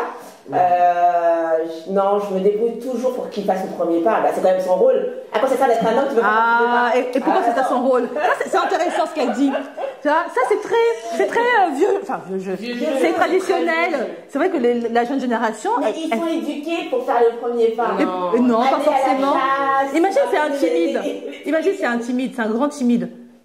Ça existe aussi des hommes, ou alors. Ça existe des gens timides, ça existe des hommes qui ont peur d'avoir un recal. Oui. Ils se sont envoyés un SMS, on n'a pas dit. Un SMS. Exactement, il y a tout maintenant. Il faut envoyer un SMS pour dire ouais. Bah maintenant, par exemple, il y a l'application, je crois, Happiness, je sais plus comment ça s'appelle, mais qui nous donne la liste des personnes qu'on a rencontrées sur notre rue, pour éviter, du coup, pour envoyer je t'ai vu, coucou, mais en fait, moi, je suis pas d'accord. Aujourd'hui, on a tellement tout digitalisé qu'on se cache derrière les écrans. Bah oui. Je pense que c'est un travail, et même pour moi-même, la première, de faire cette démarche de dire j'ai vu, ça me plaît, j'y vais. Alors peut-être je vais pas dans. Moi je suis assez diplomate quand même, je vais pas venir dire et toi ça te dit. Personne fait ça, mais plutôt coucou, et je crée la discussion, et au fur et à mesure, et si la discussion elle amène à t'as un numéro, go, et si elle n'amène pas, c'est que finalement on devait se séparer et puis basta. Non, t'es une femme du 21e siècle. Hein. Bah, elle a raison. C'est bien. T'imagines. Encore vieille 20e siècle. Non, parce qu'on parle, nous, des femmes attirent le bon, mais même du côté des hommes, c'est pas évident aussi. Des fois, tu as une femme qui te plaît et tu vois, c'est stressant. Même pour eux, c'est une pression pas possible. Tu dis qu'ils sont élevés pour. Moi, je suis pas totalement d'accord. Les hommes aussi, ils ont du mal à se dire. Des fois, t'as une femme impressionnante. Typiquement, Jessica, tu vois, elle est élue. Non, mais c'est vrai. Tu vois, tu fais plein de choses, on te voit active, t'as vraiment du caractère et tout. Peut-être qu'un homme va se dire, mais est-ce que je suis assez bien? Est-ce que tu vas? Bah ouais, mais moi j'ai une théorie pour ça. Hein. C'est comme je suis méchante aujourd'hui. Hein. Non, mais j'ai une théorie pour ça. Ça veut dire que c'est pas. Non, tu peux pas. Alors, ça veut dire que tu peux pas pouvoir me virer. Si t'as déjà ta peur, parce que tu dis est-ce que je suis assez bien et tout, c'est que tu vas pas pouvoir pleurer sur. Parce que dès que Jessica va changer encore de statut, elle va faire autre chose, tu vas recommencer à trembler. Bah non, attends, non. Il faut que déjà. Mais oui, c'est un double trop. Ça agit comme un filtre naturel. Oui, en gros, les plus vaillants, ils s'embravent. La question aussi, c'est de se dire est-ce que. Quand il y a une personne, est-ce que c'est tout de suite l'attraction Non, c'est pas quelque chose qui se construit. Hein. Exactement. Ouais, faut pas... Donc finalement, peut-être des fois, on peut être perturbé par toi et dire ah non, il lui faut tel gars. Ouais. On se rend compte que non, sous son joli visage se cache quelqu'un qui aime bien les tout petits câlins. Les petits canards. Non, mais parce qu'on vit d'apparence. Donc c'est vrai. on a ce truc-là. Parce que aussi on a une image. Et au-delà même de l'image, on a, comme cette aura.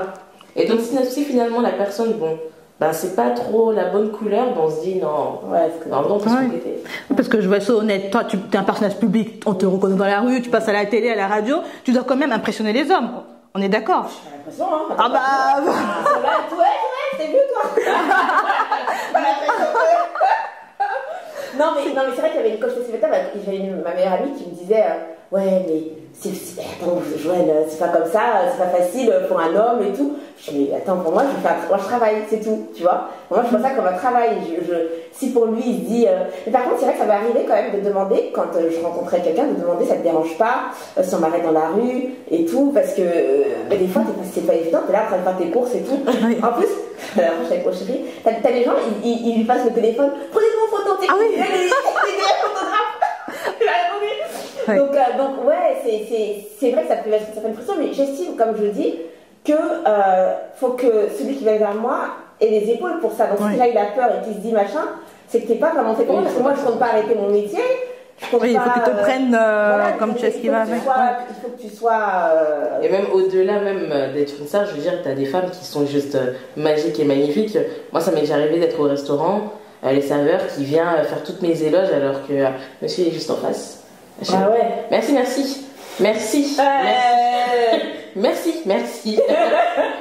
Et voilà, et ça sent ce malaise-là.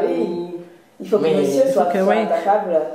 Mais les filles, avant de passer à la troisième partie, toujours une petite question typique comme on passe. Ça pique pas vraiment.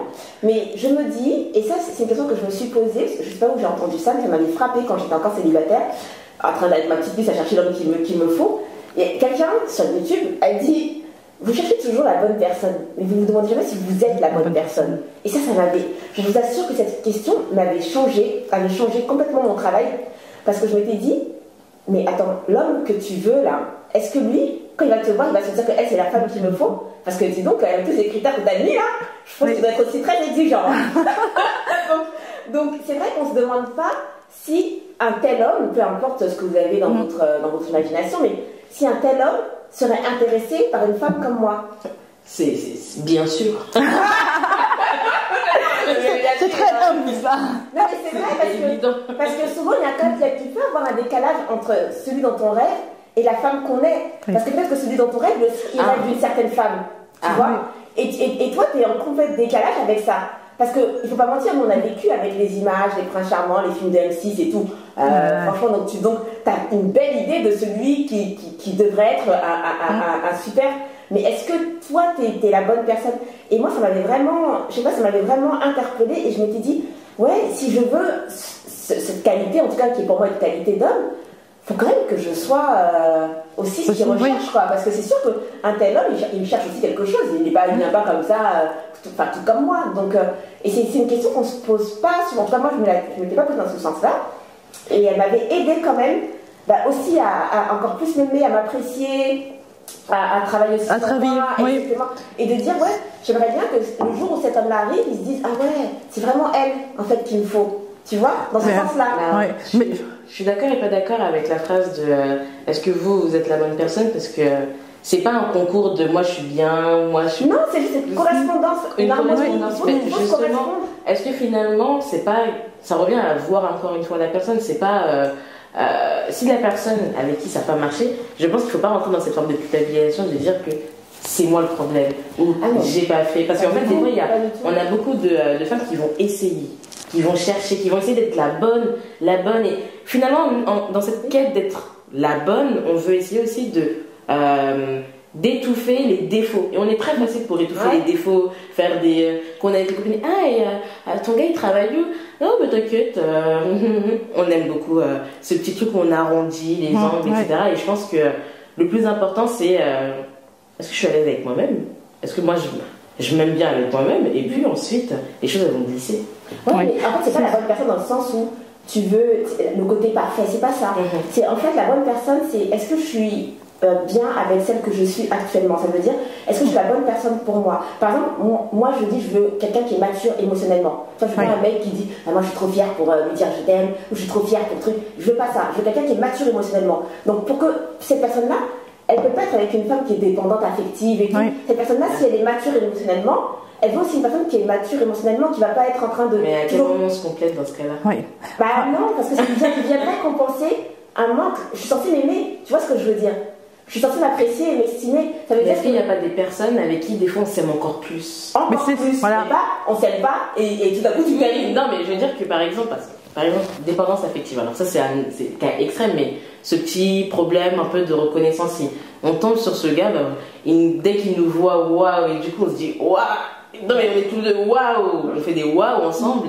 Et on avance et on avance et on avance. Maintenant quand la personne elle part, c'est vrai que ça crée un manque et c'est là où tu tombes. Mais si finalement cette personne est venue réveiller quelque chose en toi que tu n'avais pas vu. Tout comme entre amis aussi. Hein. Ça existe, c'est vrai. Mais je crois qu'il faut une base. Je ne crois pas qu'il faut venir à vide. Oui. Je pense que l'idée de dire si on est la bonne personne pour l'autre, c'est au départ déjà le travail qu'on fait sur soi. Si on a des traumas, si on a des choses en nous qui ne sont pas résolues, forcément on va les amener dans le couple et ça ne va pas marcher. Et ça marche dans les deux sens. Et d'où ce que tu disais tout à l'heure, c'est de se voir. Le début, début des relations, c'est la clé. C'est vrai. Dès le départ, il y a des choses qui vont pas. S'il y a des choses qui vont pas coller, on le sent, on le sait. C'est à ce moment-là qu'il faut faire le choix de se dire, peut-être qu'il remplit 5 sur mes 10 critères de ma liste, mais peut-être que ça va pas le faire quand même parce que quelque part, il y a des choses en moi aussi qui passent pas pour lui. Tu vois, d'accepter, comme je disais, de laisser passer. Il faut pas avoir peur de faire des contrats. C'est peut-être crash. Ah oui, carrément. Ça m'arrive souvent. Bah oui. C'est vrai. La personne, au début, parce qu'on est des personnes construites. On a notre ego, on a notre orgueil, on a notre passé, on a ci, ça. Et il y a des choses qui viennent vraiment de l'inconscient. On se rend pas compte. Moi, des fois, il y a des choses. Il m'a dit, mais tu te rends pas compte à tel moment, t'es hyper agressif. Mais à quel moment je suis agressif? Je suis toujours calme. Moi, c'est la paix. À quel moment je me réveille, je suis agressif? Bah si, à tel moment, écoute, on a fait une semaine, là, on est en pré-période d'essai, avant que ça s'arrive vraiment. Qu'est-ce qu'on met? Moi, je constate ça. Moi, j'aimerais ça. Toi, t'aimerais ça. Et on essaye. Et si on voit que ça colle, parce que, je veux dire, c'est pas drôle aussi d'être avec quelqu'un s'il n'y a pas de travail. Si tout est rose, si... L'ennui. Et après, tu vas te retrouver, non, il est bien, mais... C'est quoi le problème? Non mais parce qu'il n'y a pas de challenge, il n'y a pas de ci, il n'y a pas de ça. Donc je pense aussi, faut accepter que on veut pas quelque chose de parfait, mais on veut créer la perfection. Et on va la créer ensemble. Tu viens avec une base de valeurs. Mais du coup, ça répond à la question 1 plus 1, ça fait 1 ou 3? Ah oula, j'ai jamais réussi avec cette équation. Non, mais je pense moi, c'est pour le 3. Que chacun garde son non, que chacun garde en fait son moi et que vous créez un petit truc à côté à vous. Voilà, exactement. C'est pas s'oublier. C'est très anglo-saxon, mais c'est pas mal. C'est vrai, non, c'est vrai. Il y avait une coach de Love qui me disait ça. Faut pas hésiter. Mais ça, c'est vraiment aussi. Je pense avec l'âge aussi, parce que t'as pas le temps à perdre. Tu te dis, à 45 ans, là, il faut tout de suite cocher. Monsieur, vous signez ou pas? non, mais bon, c'est vrai aussi. Bon, mesdames, dis donc, c'est un sujet. Je pense qu'on peut faire toute la journée dessus. Hein. Exactement, oui.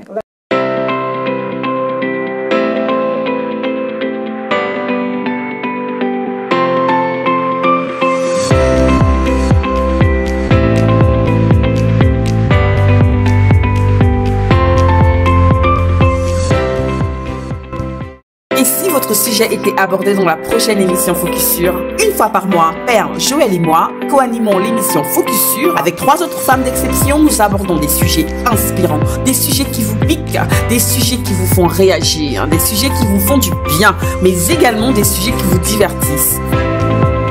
Nous avons un mois pour sélectionner ensemble le sujet de la prochaine émission Focus Sur. Et pour vous remercier de votre superbe contribution, nous vous offrons le livre de poche Les phrases inspirantes de Focus en version e-book. Alors, à vos claviers pour vos propositions de sujets. Et qui sait, vous ferez peut-être partie des prochaines invités Focus Sur. Tous ces sujets sont abordés pour booster la femme, la mère ou la pro que vous êtes. Nous avons vraiment hâte de vous lire.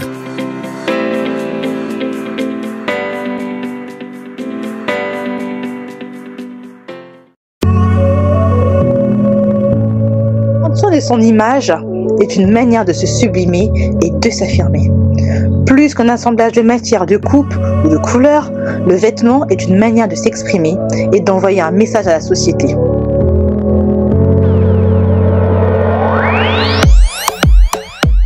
Encore faut-il envoyer le bon message, celui qui correspond à la personne que nous sommes au fond de nous.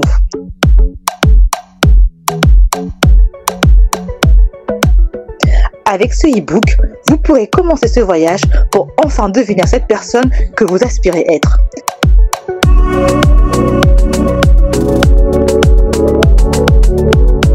Laissez-vous guider avec bienveillance et boostez profondément votre confiance en vous. Bonne lecture!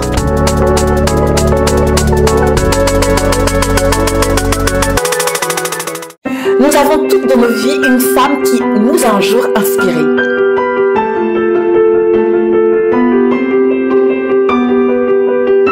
Par son amour, son audace, sa résilience, son intelligence, mais également par sa bienveillance envers les autres. Cette femme au quotidien qui, malgré les difficultés, maintient sa joie de vivre, ses objectifs, mais surtout ses espoirs.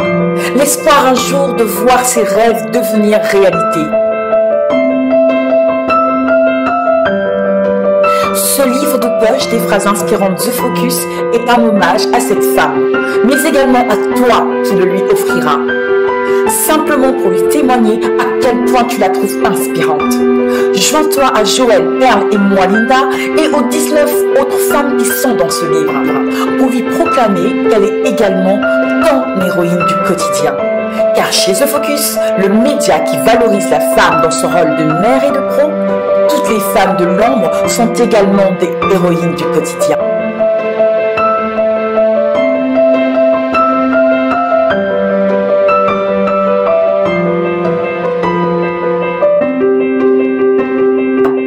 Alors, à qui choisiras-tu de l'offrir? Rends-toi vite sur la boutique en ligne The Focus pour nous le dire.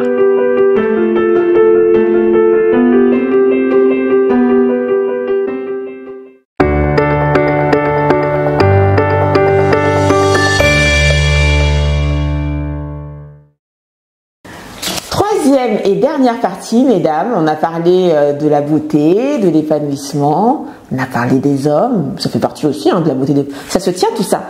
Et on a même parlé d'argent dans la première partie et justement, donc, ce sera le sujet de notre troisième et dernière partie qui est nos petits secrets pour reprendre pouvoir sur l'argent. Qu'est-ce qu'on entend par pouvoir sur l'argent? Ça, c'est quoi le pouvoir sur l'argent? Là, vraiment, même moi, je vais vous laisser un peu déblayer cette partie parce que je suis même moi dubitative sur ça. Reprendre le pouvoir sur l'argent, c'est d'abord savoir dire non. Simplement, je pense. On est dans des environnements où on appelle toujours à la consommation, en fonction aussi de nos origines. Moi, j'ai des origines qui viennent d'Afrique. L'aspect famille, c'est important. Donc, à tout moment, on peut t'appeler. Toi-même, tu as des charges, mais tu dois prendre pour aussi envoyer. Donc, je pense que le pouvoir, c'est savoir dire non. Ça, c'est pas possible. Mais savoir dire non, ça veut pas dire aussi être radin ou être égoïste. Ça veut dire juste que j'ai des priorités. Là, ça va chambouler mon organisation. Donc là, je ne peux pas. Mais le mois prochain, moi, je garde en tête ta demande. Pourquoi pas? Ou aussi, c'est en fonction de l'apparence. On a envie de s'acheter un sac. Faut savoir, en tant que femme noire, on est les personnes qui dépensent le plus en cosmétiques. Ouais, c'est vrai. ne serait-ce que les perruques, les cheveux, le maquillage pas adapté, qu'on doit racheter un nouveau maquillage, etc. On dépense totalement. On a aussi des produits qui sont pas adaptés à nos peaux, donc quand il faut aller les chercher, c'est des sommes pharaoniques. Donc déjà en tant que femme noire, on a un budget qui est conséquent. Ça. Si on veut être belle, propre, etc. Donc c'est savoir dire non et c'est savoir se fixer des objectifs et des priorités. Je trouve que c'est bien ça. Le pouvoir, c'est de dire non. Ouais. Bah oui, parce une belle entrée en matière, vraiment, une bonne mise en garde aussi. Moi, ça m'édifie, hein. C'est ça que je sais pas faire, dire non. C'est ça mon problème. Non, c'est vrai. Et prioriser.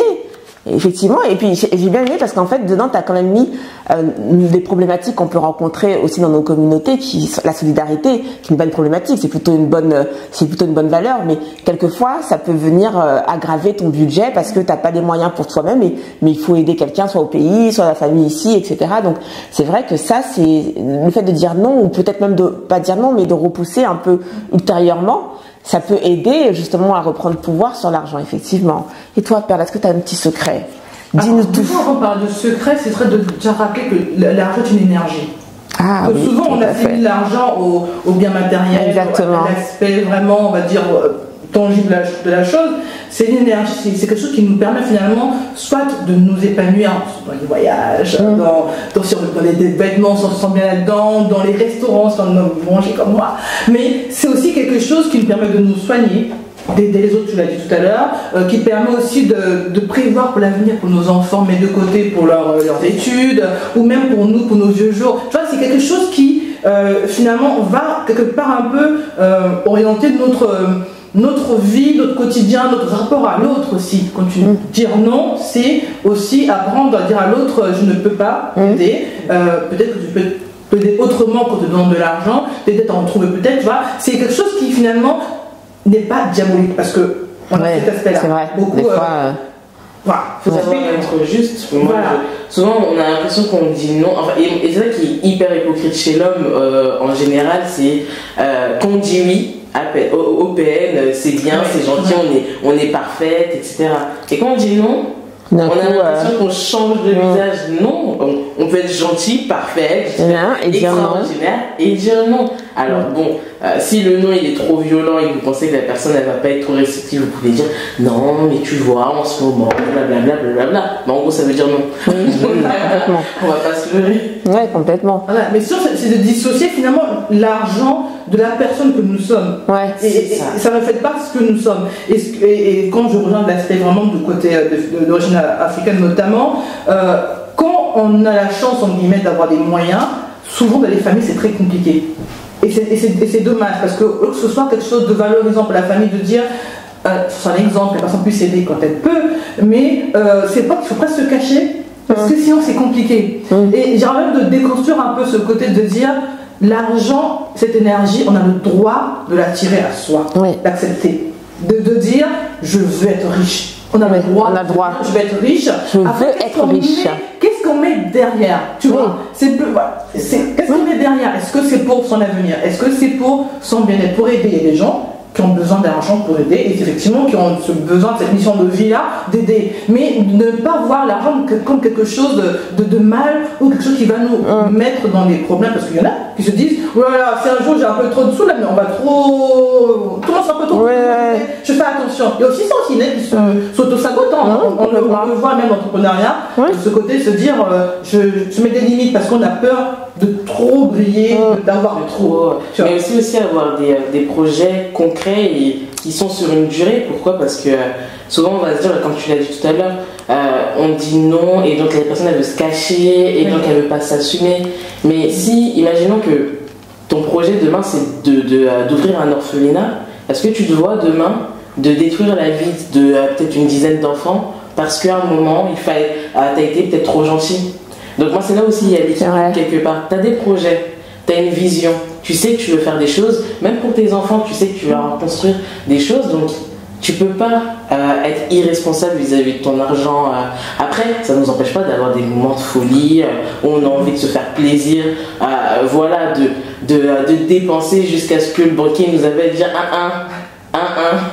Donc voilà, cet excès-là, il faut le ressentir des fois, mais faut savoir doser. Mais je crois que c'est vrai que on parle de pouvoir, c'est-à-dire je peux faire quelque chose avec mon argent et ça peut aider si on a besoin d'améliorer notre gestion de budget, d'avoir, comme tu as dit, des projets et que l'argent soit quelque part pas vide de sens en fait, que tu saches que en fait si je mets de l'argent de côté ou si je travaille plus pour gagner plus d'argent, c'est parce que je veux réaliser ça et ça peut nous aider à reprendre justement le pouvoir parce qu'on se dit je sais pourquoi en fait je veux plus d'argent, c'est pas juste se dire je veux de l'argent et tout, et ça peut nous aider à justement dire non, faire des économies, etc. Et moi en tout cas je sais que ça m'aide de savoir que j'ai tel projet qui vient là, tu vois, mais c'est vrai qu'il faut qu'il ait une échéance. Si c'est juste un projet vague comme ça en disant un jour, tu vois, un jour j'aurai ça ou j'achèterai ça, c'est pas assez fort pour moi. Il y en a pour qui c'est assez fort, mais pour moi je sais que c'est pas assez fort. Il me faut forcément une échéance, ça veut dire à telle date, il y a ça qui m'attend. Donc là, et comme en fait c'est bizarre, mais ça appuie sur quelque chose chez moi qui est de l'ordre du challenge. Et donc, tu dis, je vais relever ce challenge, j'aurai l'argent pour ça, là, et tout, tu vois. Et donc, du coup, ça aide. Donc, chacun doit trouver aussi son petit levier. On n'a pas tous le même, c'est vrai. Et comme a dit Perle, l'argent, c'est une énergie. Mais comme justement, c'est en même temps concret, mais en même temps spirituel quelque part, il faut lui donner du sens. Il y en a qui n'ont pas besoin, mais si vous en avez besoin, donnez-lui un sens et il y a un projet concret, quelque chose qui vous donne vraiment envie. Donnez-lui une échéance, une date pour vous aider justement à reprendre un peu le pouvoir sur vos finances. Moi, ça m'a sauvé. Ouais. Mais c'est justement ce que je veux dire, moi, dans le secret, tu m'as un peu le mot de la bouche, c'est le pourquoi. Oui. C'est le pourquoi. Parce qu'une fois que tu sais ton pourquoi, tu sais pourquoi tu vas chercher l'argent. Ouais. Tu sais pourquoi tu ne vas pas à tel endroit parce que tu sais que là-bas c'est pas pour toi. Et surtout, tu sais pourquoi tu le mets à tel endroit. Parce que moi, j'ai un cheminement et j'ai vraiment vu l'évolution étudiante. T'as pas de sous, tu fais des plans sur la comète. On va pas se mentir. Tu te dis, quand j'aurai des sous, je rentre chez ça. Merci. Alors, ce sentiment, tu sais, allez, quand tu m'as, tiens, sur Hollywood Boulevard, non, sur c'est comme avenue, tu dépenses sans compter, juste pour cette sensation-là, tu vois. Tu en rêves. Et une fois que j'ai commencé à travailler et que tu es dedans, tu te dis, non, là, quand même, je commence à me poser, il faut quand même commencer à penser à l'avenir, avoir un bien immobilier, tu vois. Tu as envie d'être sage. Et quand tu as des enfants, alors là, c'est encore d'autres tu dis, alors il faut penser à leur avenir et dire, pas que je leur laisse dans la même quand je suis plus là, vraiment, tu as ce côté de transmission, presque de peur, tu vois, d'en manquer, que eux, si tu n'es plus là, qu'il n'y ait plus rien, tu vois. Il y a toute une phase de vie. Mais toujours ne pas s'oublier. Tu vois, il y a toujours ce côté de ne pas te frustrer. Parce que si tu fais les choses en ayant à l'esprit que ils doivent faire comme les autres, parce que typiquement la consommation, on en a un petit peu parlé, tu vas acheter plein de vêtements pour consommer aux autres, tu mets dans la panade, il y a un petit problème. Il y a même un gros problème. C'est-à-dire que déjà toi, tu n'es pas à l'aise dans ta vie, tu n'as pas mis la bonne énergie là où il fallait. Tu vois, il y a déjà ce problème-là. Si pareil, tu as besoin d'avoir plein de choses chez toi, des décos, des machins pour faire comme l'autre, qu'à la fin du mois, te mettre dans le rouge et tu commences à trembler pour payer ton loyer, ne pas le payer, il y a aussi un problème. C'est ça. Il y a tout ça. Mais je suis comme Joël, on a besoin d'un vrai pourquoi. Ouais, moi je pense ça. Épargner pour épargner aussi, je pense qu'il y a des gens qui n'y arrivent pas. Moi je suis vraiment. Moi j'arrive pas à épargner pour épargner. Je vais avoir l'argent au moment ça me prend, je dis non, là. Là, j'ai étudié mon profil. Donc ce que j'ai fait, je vous dis concrètement, quand j'ai commencé à bosser, c'est d'ouvrir un peu typiquement. Sans forcément avoir un projet immobilier, je me dis au moins, ça je sais que quand le moment viendra, j'irai chercher là-bas. Tous les mois, ça partait. Tous les mois. Ma paye arrive pas. Je ne veux pas quelqu'un faire des trucs, aller mettre de la messe sur le matelas, ça me démanger. Parce que je sais que je suis comme ça. Les gens, sans problème, ils ont des boîtes. Exactement. Moi, je peux pas. Moi, j'ai besoin que ça parte tout de suite, que je ne vois pas. Ma conseillère, sur mon appli, là, vous enlevez. Je ne vais pas avoir le solde du compte et tout pour pas faire des plans sur la comète parce que je vais créer des dépenses dont je n'ai pas besoin. Tu vois, les choses, tu vois. Je fais ça. Les enfants, pareil. Premier truc que j'ai fait quand je suis vraiment à une semaine après avoir accouché, aller prendre une prévoyance, en me disant en cas de décès, il y a un capital qui est versé à mes enfants. Et à chaque enfant, je augmente le capital. Il y a des petites choses. Et quand autour de moi, j'ai des mamans, je leur dis, même si tu n'as pas un gros salaire, ça coûte peut-être 10-15 euros par mois. Mets de côté, mets cet argent en prévoyance pour tes enfants. Si tu n'as pas les moyens, les ressources pour avoir un compte d'épargne pour mettre de l'argent, au moins cette prévoyance-là, en cas de décès, tes enfants ont un petit quelque chose. Ils sont pas sans rien même, tu vois. Il y a des petites choses qu'on peut mettre en place pour aussi s'apaiser. On en parle tout à l'heure, d'être un peu sereine sur certains sujets. Et je pense que ça peut aussi aider. Tu vois, moi je suis totalement d'accord. Moi, ma petite anecdote, c'est que en plus j'ai quitté les études il n'y a pas longtemps, ça fait à peine un an. Et en fait, j'avais déjà mon PEL, mon CET, mon livret A, mon LEP, une assurance vie. J'avais 2 assurances vie. Je les ai faites pendant mes études parce que déjà, je le sentais déjà que l'avenir, plus elle allait avancer, plus ça allait être compliqué. Mais d'autant plus, c'est que il faut avoir une gestion, j'aime bien avoir une gestion transversale. J'aime bien avoir des routes de secours partout. J'aime bien avoir des plans jusqu'à des plans Z. Ah oui. Ça veut dire que dès que parce que j'avais même 3 jobs, je continue mes études, mais j'avais 3 jobs. Dès que l'argent il tombe, la moitié c'est bloqué à vie, j'y touche pas tout de suite. L'autre moitié, je la divise encore en 2, c'est pour prévoir les marges et j'essaie de me débrouiller avec ce que j'ai. Donc j'ai réussi parce que aussi j'avais un projet. Mon projet, c'est que je me suis dit, à la fin de mes études, c'est hors de question que je travaille et je peux pas acheter. Je veux déjà cet apport. Qu'on me dise pas que oui, les frais de notaire, nanani. J'avais cette idée-là. Alors j'ai fait toutes les démarches et vraiment j'ai réussi à avoir quand même pas mal d'argent. J'avais réussi à économiser jusqu'à 10 000 €. Pour quelqu'un qui sortait des études, c'était fait et je travaillais pas à temps plein, donc je trouvais que c'était énorme et juste incroyable. Et justement, ce qui m'a tué, c'est de pas savoir dire non. Parce qu'en effet, quand on change de cadre, la famille arrive. Avant, on te laissait un peu tranquille, on disait bon. Elle fait ses études. Voilà. Ah, tu travailles. Et là, t'as des guêpes qui arrivent. Et c'est là où vraiment ça a été le plus grand challenge de ma life. C'est vrai. Ouais, c'est vrai. Ouais, c'est vrai parce que t'as travaillé pour ton truc. Et si t'as pas cette capacité quand même, on va dire psychologique, là c'est vraiment une compétence presque psychologique à te prioriser, et bien finalement tout ce pourquoi tu as travaillé, tu te dis bah là ça part en fumée. Mais surtout au-delà même de l'argent que c'est de la douleur. Parce que quand tu combines, quand tu gères, ça se passe toujours bien, tu fais face à des collègues que tu n'as même pas envie de voir. Donc en fait quand tu transmets, moi je me voyais transmettre cette souffrance là, je me dis mais c'est moi j'ai subi. T'étais pas là pour subir, tu m'as même pas appelé pour savoir comment ça se passait. Mais tu veux le fruit de ce que j'ai supporté. D'accord, totalement. Non mais en plus, j'aime bien d'entendre ce que tu dis, tu avais 3 jobs à un moment donné. C'est super important de rappeler, de le dire. Parce que souvent, on va voir une personne à un instant T de sa vie qui va acheter un bien immobilier, qui va vraiment avoir une aisance matérielle sans savoir son complètement. C'est ça. En plus, c'est très mature. Je veux dire, désolé, la plupart des étudiantes aujourd'hui elles flambent. D'ailleurs, on a eu malheureusement l'actualité, il y a des femmes qui font des choses comme particulières pour avoir de l'argent facile.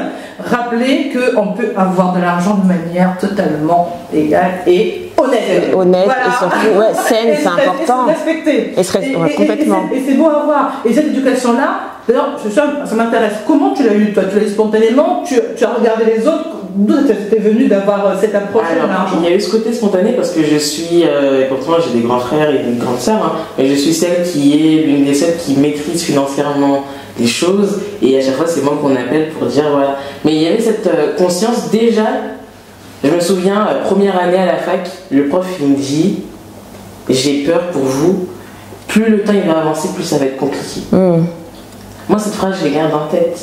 Et donc du coup je me suis dit ça va être compliqué, il y aura le chômage, il y aura ci, il y aura ça. J'ai la force, j'ai pas besoin de faire trop de choses, donc j'ai pas besoin d'être dans l'apparence aussi. Donc responsabilise-toi tout de suite. C'est pas faisant, soyons honnêtes. J'admire, franchement, je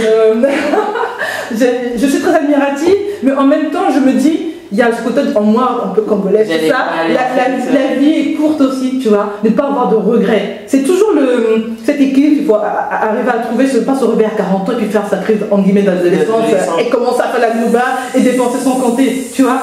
C'est tout ce que je me suis dit. C'est tout ce que je me dis encore, parce que je me dis, j'ai fait les choses peut-être un peu trop rapidement. Après, moi je dis toujours, le temps il nous attend pas. Donc, faut pas attendre d'eux. Et c'est vrai que quand mes amis ils allaient en soirée étudiante, non, moi j'étais au travail, j'étais au McDo en train de bosser. Mais aujourd'hui, je me dis, ce qui est frustrant pour moi, ça serait d'avoir été sous une forme de je me suis sacrifiée que pour ça, alors que j'ai toujours été dans différents plans. À un moment, j'étais aussi élue, étudiante, salariée, syndiquée et engagée associativement. Mais j'ai jamais fait en sorte de me dire je vais faire que là, me borner dessus et il faut que l'argent ça tombe à foison. Non, parce que sinon je serais tombée en effet comme beaucoup de gens, soit dans des arnaques de marketing pyramidal qui tombent à foison et il y a beaucoup d'étudiants qui tombent là-dedans, soit dans des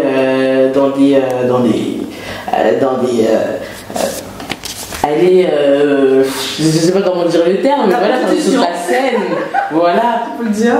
Ouais. Et c'est vraiment ce genre de choses, ça travaille. Moi j'avais des amis qui me disaient je pense que je vais vendre mes culottes. Pardon. Les vendre mes culottes. D'accord. Il y a des choses qui traversent l'esprit, surtout quand tu es dans des. Parce qu'en fait, et c'est là aussi, j'ai toujours refusé. Et ça, c'est à cause de mon orgueil et de mon ego. J'ai toujours refusé d'être dans une forme de mendicité. Et ça, je peux pas accepter. Et ça veut dire que. Moi, je sais qu'il y a des gens, quand t'as faim, il y a des choses qui te traversent l'esprit. T'es prête à faire certaines choses. Et moi, j'ai toujours refusé d'être à l'inverse de mes valeurs pour combler. Donc, dès le départ, j'ai dit non, je me gère. Mes parents, ils me disaient tu veux qu'on te fasse des virements? J'avais refusé, j'ai bouclé. Je marchais à la banque, j'ai dit vous m'arrêtez tous les virements, je me gère. Et le banquier me disait mais vous êtes sûr? Je me gère. Je me gère, j'ai 3 ans pour gérer. Je me gère. Alors, il y a eu des moments où c'était flop total. Et il y a des moments où ça commençait à être parfait, même trop doux. Non, c'est intéressant parce que toi, tu as été éveillé assez tôt, enfin en tout cas tu t'es éveillé assez tôt à cette question-là. Et l'argent, c'est quand même, tout à l'heure je disais pour rigoler, est-ce qu'il faut pas être un peu riche pour se sentir belle et épanouie, mais quelque part, les problèmes d'argent, c'est universel. C'est un truc qui est vraiment universel, que tu peux retrouver dans toutes les cultures quasiment, alors à certains différents niveaux, mais c'est l'argent. Et pourtant on n'a pas tous la même monnaie, on n'a pas tous, mais pourtant ce problème-là, il est partout. Donc vraiment, c'est vrai que c'est important, je crois, surtout en tant que femme. Alors, nous, on s'adresse à vous, mesdames, mais en tant que femme, on a de plus en plus de familles monoparentales, on a de plus en plus de séparations, etc. Et vous avez les femmes qui se retrouvent seules avec les enfants, même si le papa peut contribuer, mais elles se retrouvent à la maison en majorité avec les enfants et tout. Et ce pouvoir sur l'argent, c'est aussi l'indépendance en fait. C'est aussi l'indépendance.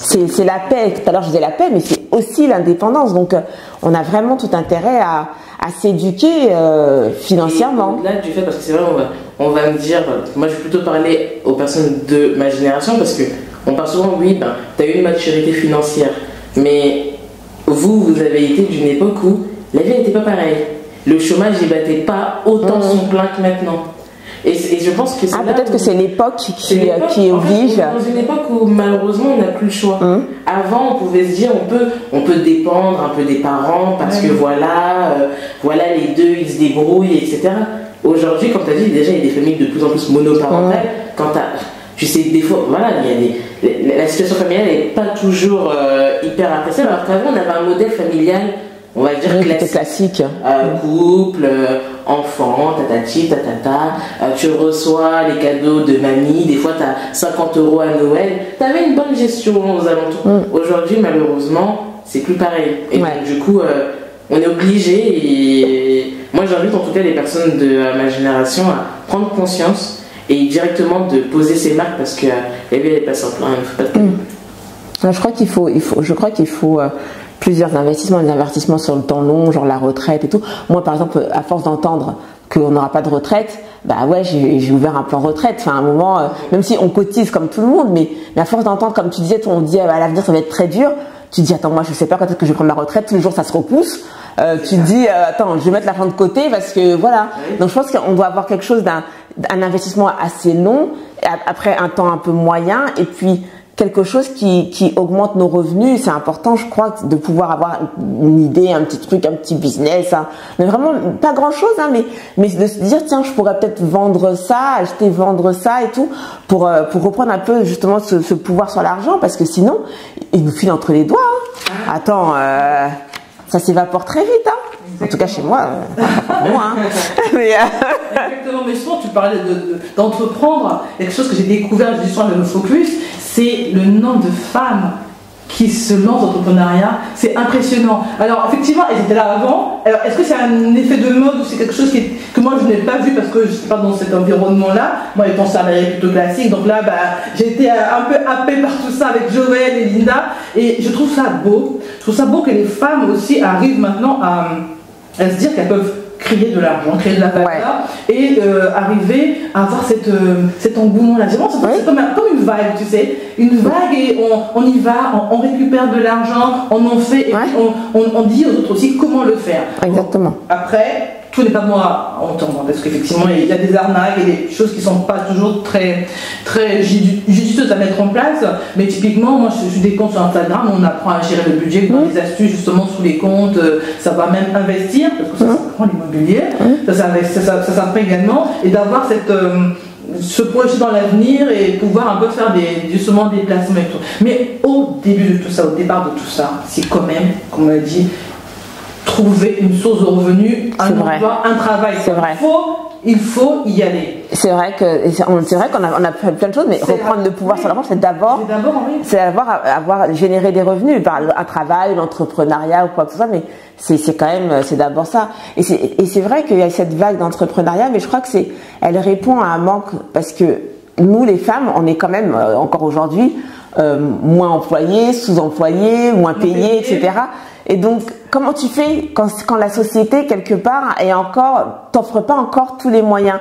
Tu crées ton propre truc. Mais c'est ce qu'on retrouve aussi, même dans des personnes qui sont issues de l'immigration, etc. C'est quand la société, le système qui est mis en place ne t'offre pas encore peut-être tous les moyens d'avoir les mêmes opportunités que les autres, en fait, t'inventes la tienne, hein. Je veux dire que, des fois, manquer, ça crée vraiment tu deviens créatif, hein. Exactement. Tu deviens créatif, hein. Il y a quelques semaines, je parlais avec une de mes meilleures amies et qui a donc divorcé, c'était compliqué, ça, c'est soit familial et personnel. Elle s'est retrouvée seule avec son enfant. Elle a dit, mais tu t'imagines pas l'ingéniosité dont je fais preuve. Mais oui. Là, elle a commencé à investir en bourse, elle se forme sur la bourse, elle a pris un travail à côté, en plus son travail salarié, sa activité salariée, elle multiplie, elle vient des sources de revenus. Ça, plus ça, plus ça, plus ça, plus ça. Elle dit, tu te rends compte, en couple, j'aurais pas eu la même. Tu vois, la même approche, moins de pression aussi. Parce que quelque part, il y a une pression de se dire, faut que j'ai mon enfant nourri et moi aussi à m'occuper. Et là, elle est même dans une démarche de moins consommer. Et elles n'ont pas ce besoin d'aller dépenser dans des enseignes de fast fashion ou autres, parce qu'elle se dit qu'elle n'en a plus besoin. Par contre, elle a fait avant. Tu vois, elle n'a pas ce manque parce qu'elle a connu ce côté justement sortir et d'avoir de beaux vêtements. Elle les a toujours. Elle est dans une autre phase où elle cherche de créer de la valeur, de créer des choses en diversifiant ses revenus, mais vraiment sans le côté, comment expliquer ça, je sens beaucoup d'apaisement aussi. Quand tu te lances, t'es quand même dans une forme de stress, joie et challenge permanent. Et sur la question par exemple je pense que quand on parle d'argent, il faut aussi savoir c'est quoi notre péché mignon. Par exemple, moi j'étais connue, à chaque fois on dit Jessica, elle aura peut-être pas le dernier sac, mais quand tu vas chez elle, il y a toujours à manger. Moi, c'est la nourriture. Mon frigo ne peut pas être vide. Quand je reçois quelqu'un, c'est un buffet. C'était mon plus gros péché mignon. Constant, c'est quotidien. Maintenant, on n'avait pas la structure à la base. Moi, je connais plein de femmes qui ont des petits business. Tu vas chercher les pastels ou tu vas chercher les riz. Elles gèrent, hein, mais il n'y avait pas la structure juridique. Maintenant, aujourd'hui, les moyens sont permis pour qu'il y ait une base juridique, etc., que ce soit déclaré, et tant mieux que ce soit surveillé et cadré. Et c'est pour ça aussi que je pense que ça se lance et on a tout intérêt à tous rentrer dedans, parce que avant il y avait quand même un déséquilibre entre l'homme et la femme, et il y a des choses qui se rétablissent avec ça. Donc si on résume, les filles, savoir dire non. Non, c'est vrai, parce que ça commence par là. Hein. Avoir un travail, aller chercher l'argent là où il se trouve et investir. Et s'éduquer financièrement. Moi, je le fais que depuis l'année dernière. J'anime un programme qui s'appelle Money Spaces où on fait de l'éducation financière. Et ça m'éduque en même temps. Mais parce qu'en fait, c'est une réelle compétence en fait de maîtriser l'argent. On croit que c'est juste aller travailler et puis on s'assoit, on a ouvert un compte et tout, c'est fini. Mais en fait, si on veut vraiment dire en termes de pouvoir, je crois comme là on le dit, je crois que c'est une compétence qu'il faut développer. Il y a plein de choses à apprendre avec l'argent. Comme a dit Perle, l'immobilier ça s'apprend, la bourse ça s'apprend, plein de choses à apprendre avec l'argent. Je crois que et notamment quand on vient de familles, on va dire modestes. Peut-être que c'est des notions dont on n'a jamais entendu parler et on a juste entendu parler de va travailler, mais mets de l'argent de côté, par exemple. Voilà. Mais je crois que avoir un pouvoir sur l'argent, c'est plus que va travailler et mettre de l'argent de côté. Ça, c'est la base. Mais je crois que c'est encore plus. Donc, je crois qu'il faut prendre le temps de s'éduquer sur ça pour être belle et épanouie et attirer l'homme qu'il faut. Exactement. Une belle et ça fait une belle thématique d'émission. Oui. Tout à fait. Ouais. Mesdames, je vous remercie infiniment pour cette émission qui était la dernière de la saison. Alors, Jessica, est-ce que tu as une actualité à transmettre à nos téléspectatrices et auditrices et fans où est-ce qu'on peut te trouver si on te cherche? Sur Instagram, sur LinkedIn, sur Facebook, donc c'est assez open. Vous pouvez venir me contacter à n'importe quel moment et je ferai en sorte de répondre le plus rapidement possible. En tout cas, il y a un homme qui t'a repéré là. Ils ont dit, ça c'est une bonne gestionnaire. C'est une bonne gestionnaire. Je veux une femme comme ça. Je veux une femme qui est une bonne gestionnaire comme ça. Écrivez-nous, on vous transmettra les coordonnées. Surtout pour les jeunes filles, surtout parce que on est quand même de la même génération. Je pense que on a tout intérêt à se rééduquer, à comprendre le monde et à trouver des éléments qui nous permettent d'affronter. Voilà, parfait. Perle, est-ce que tu as un petit mot à dire pour cette dernière? Que dire après de belles paroles comme ça? Encore merci à Jessica d'être venue et je suis vraiment contente qu'on ait donné cet aspect-là, celui de la jeunesse, plus jeune que nous, hein, voilà, et ce côté aussi responsable, aussi fun, parce qu'on voit bien aussi que tout mon caractère, et c'est très bien. En tout cas, on se rappelle d'avoir un nouveau sur le focus. En tout cas, un grand merci encore d'avoir dit oui, d'avoir été présent, d'avoir offert une très belle émission. Et j'ai très hâte de revenir pour la prochaine saison. Pour la prochaine saison. Donc nous, on vous dit en tout cas, passez un très bel été. Profitez, ressourcez-vous, profitez du soleil, de votre famille, de vos amis. Les 4 jours. Les 4 jours, profitez-en pour laisser mari et enfants, ils vont tous nous tuer. Mais vraiment, profitez, nous on a été vraiment ravis de vous accompagner tout au long de la saison. On vous remercie de nous avoir accompagnés aussi dans la transition, puisque je crois que vous nous avez, pour celles qui nous suivaient en tout cas sur la radio, sur la web radio, vous nous avez suivis maintenant sur YouTube. Il y a beaucoup de choses qui changent et vous êtes là depuis le début, donc vraiment merci de nous accompagner sur cette nouveau chapitre, on va dire, de The Focus. Et puis on va se retrouver donc à la rentrée. On sera toujours plus belle, hein, avec Linda qui va rentrer également. Et je peux vous dire qu'elle a accouché, c'est comme si elle n'avait pas été enceinte. Ça c'est bizarre. Oui. Ça, il faudra qu'elle nous donne aussi des secrets. On va faire un secret sur ça. Les secrets de Linda. Et voilà, on vous embrasse toutes très fort. On vous dit à très vite sur The Focus, l'univers, la radio, la chaîne, la plateforme, tout ce que vous voulez de la femme, de la mère et de la pro. À très vite.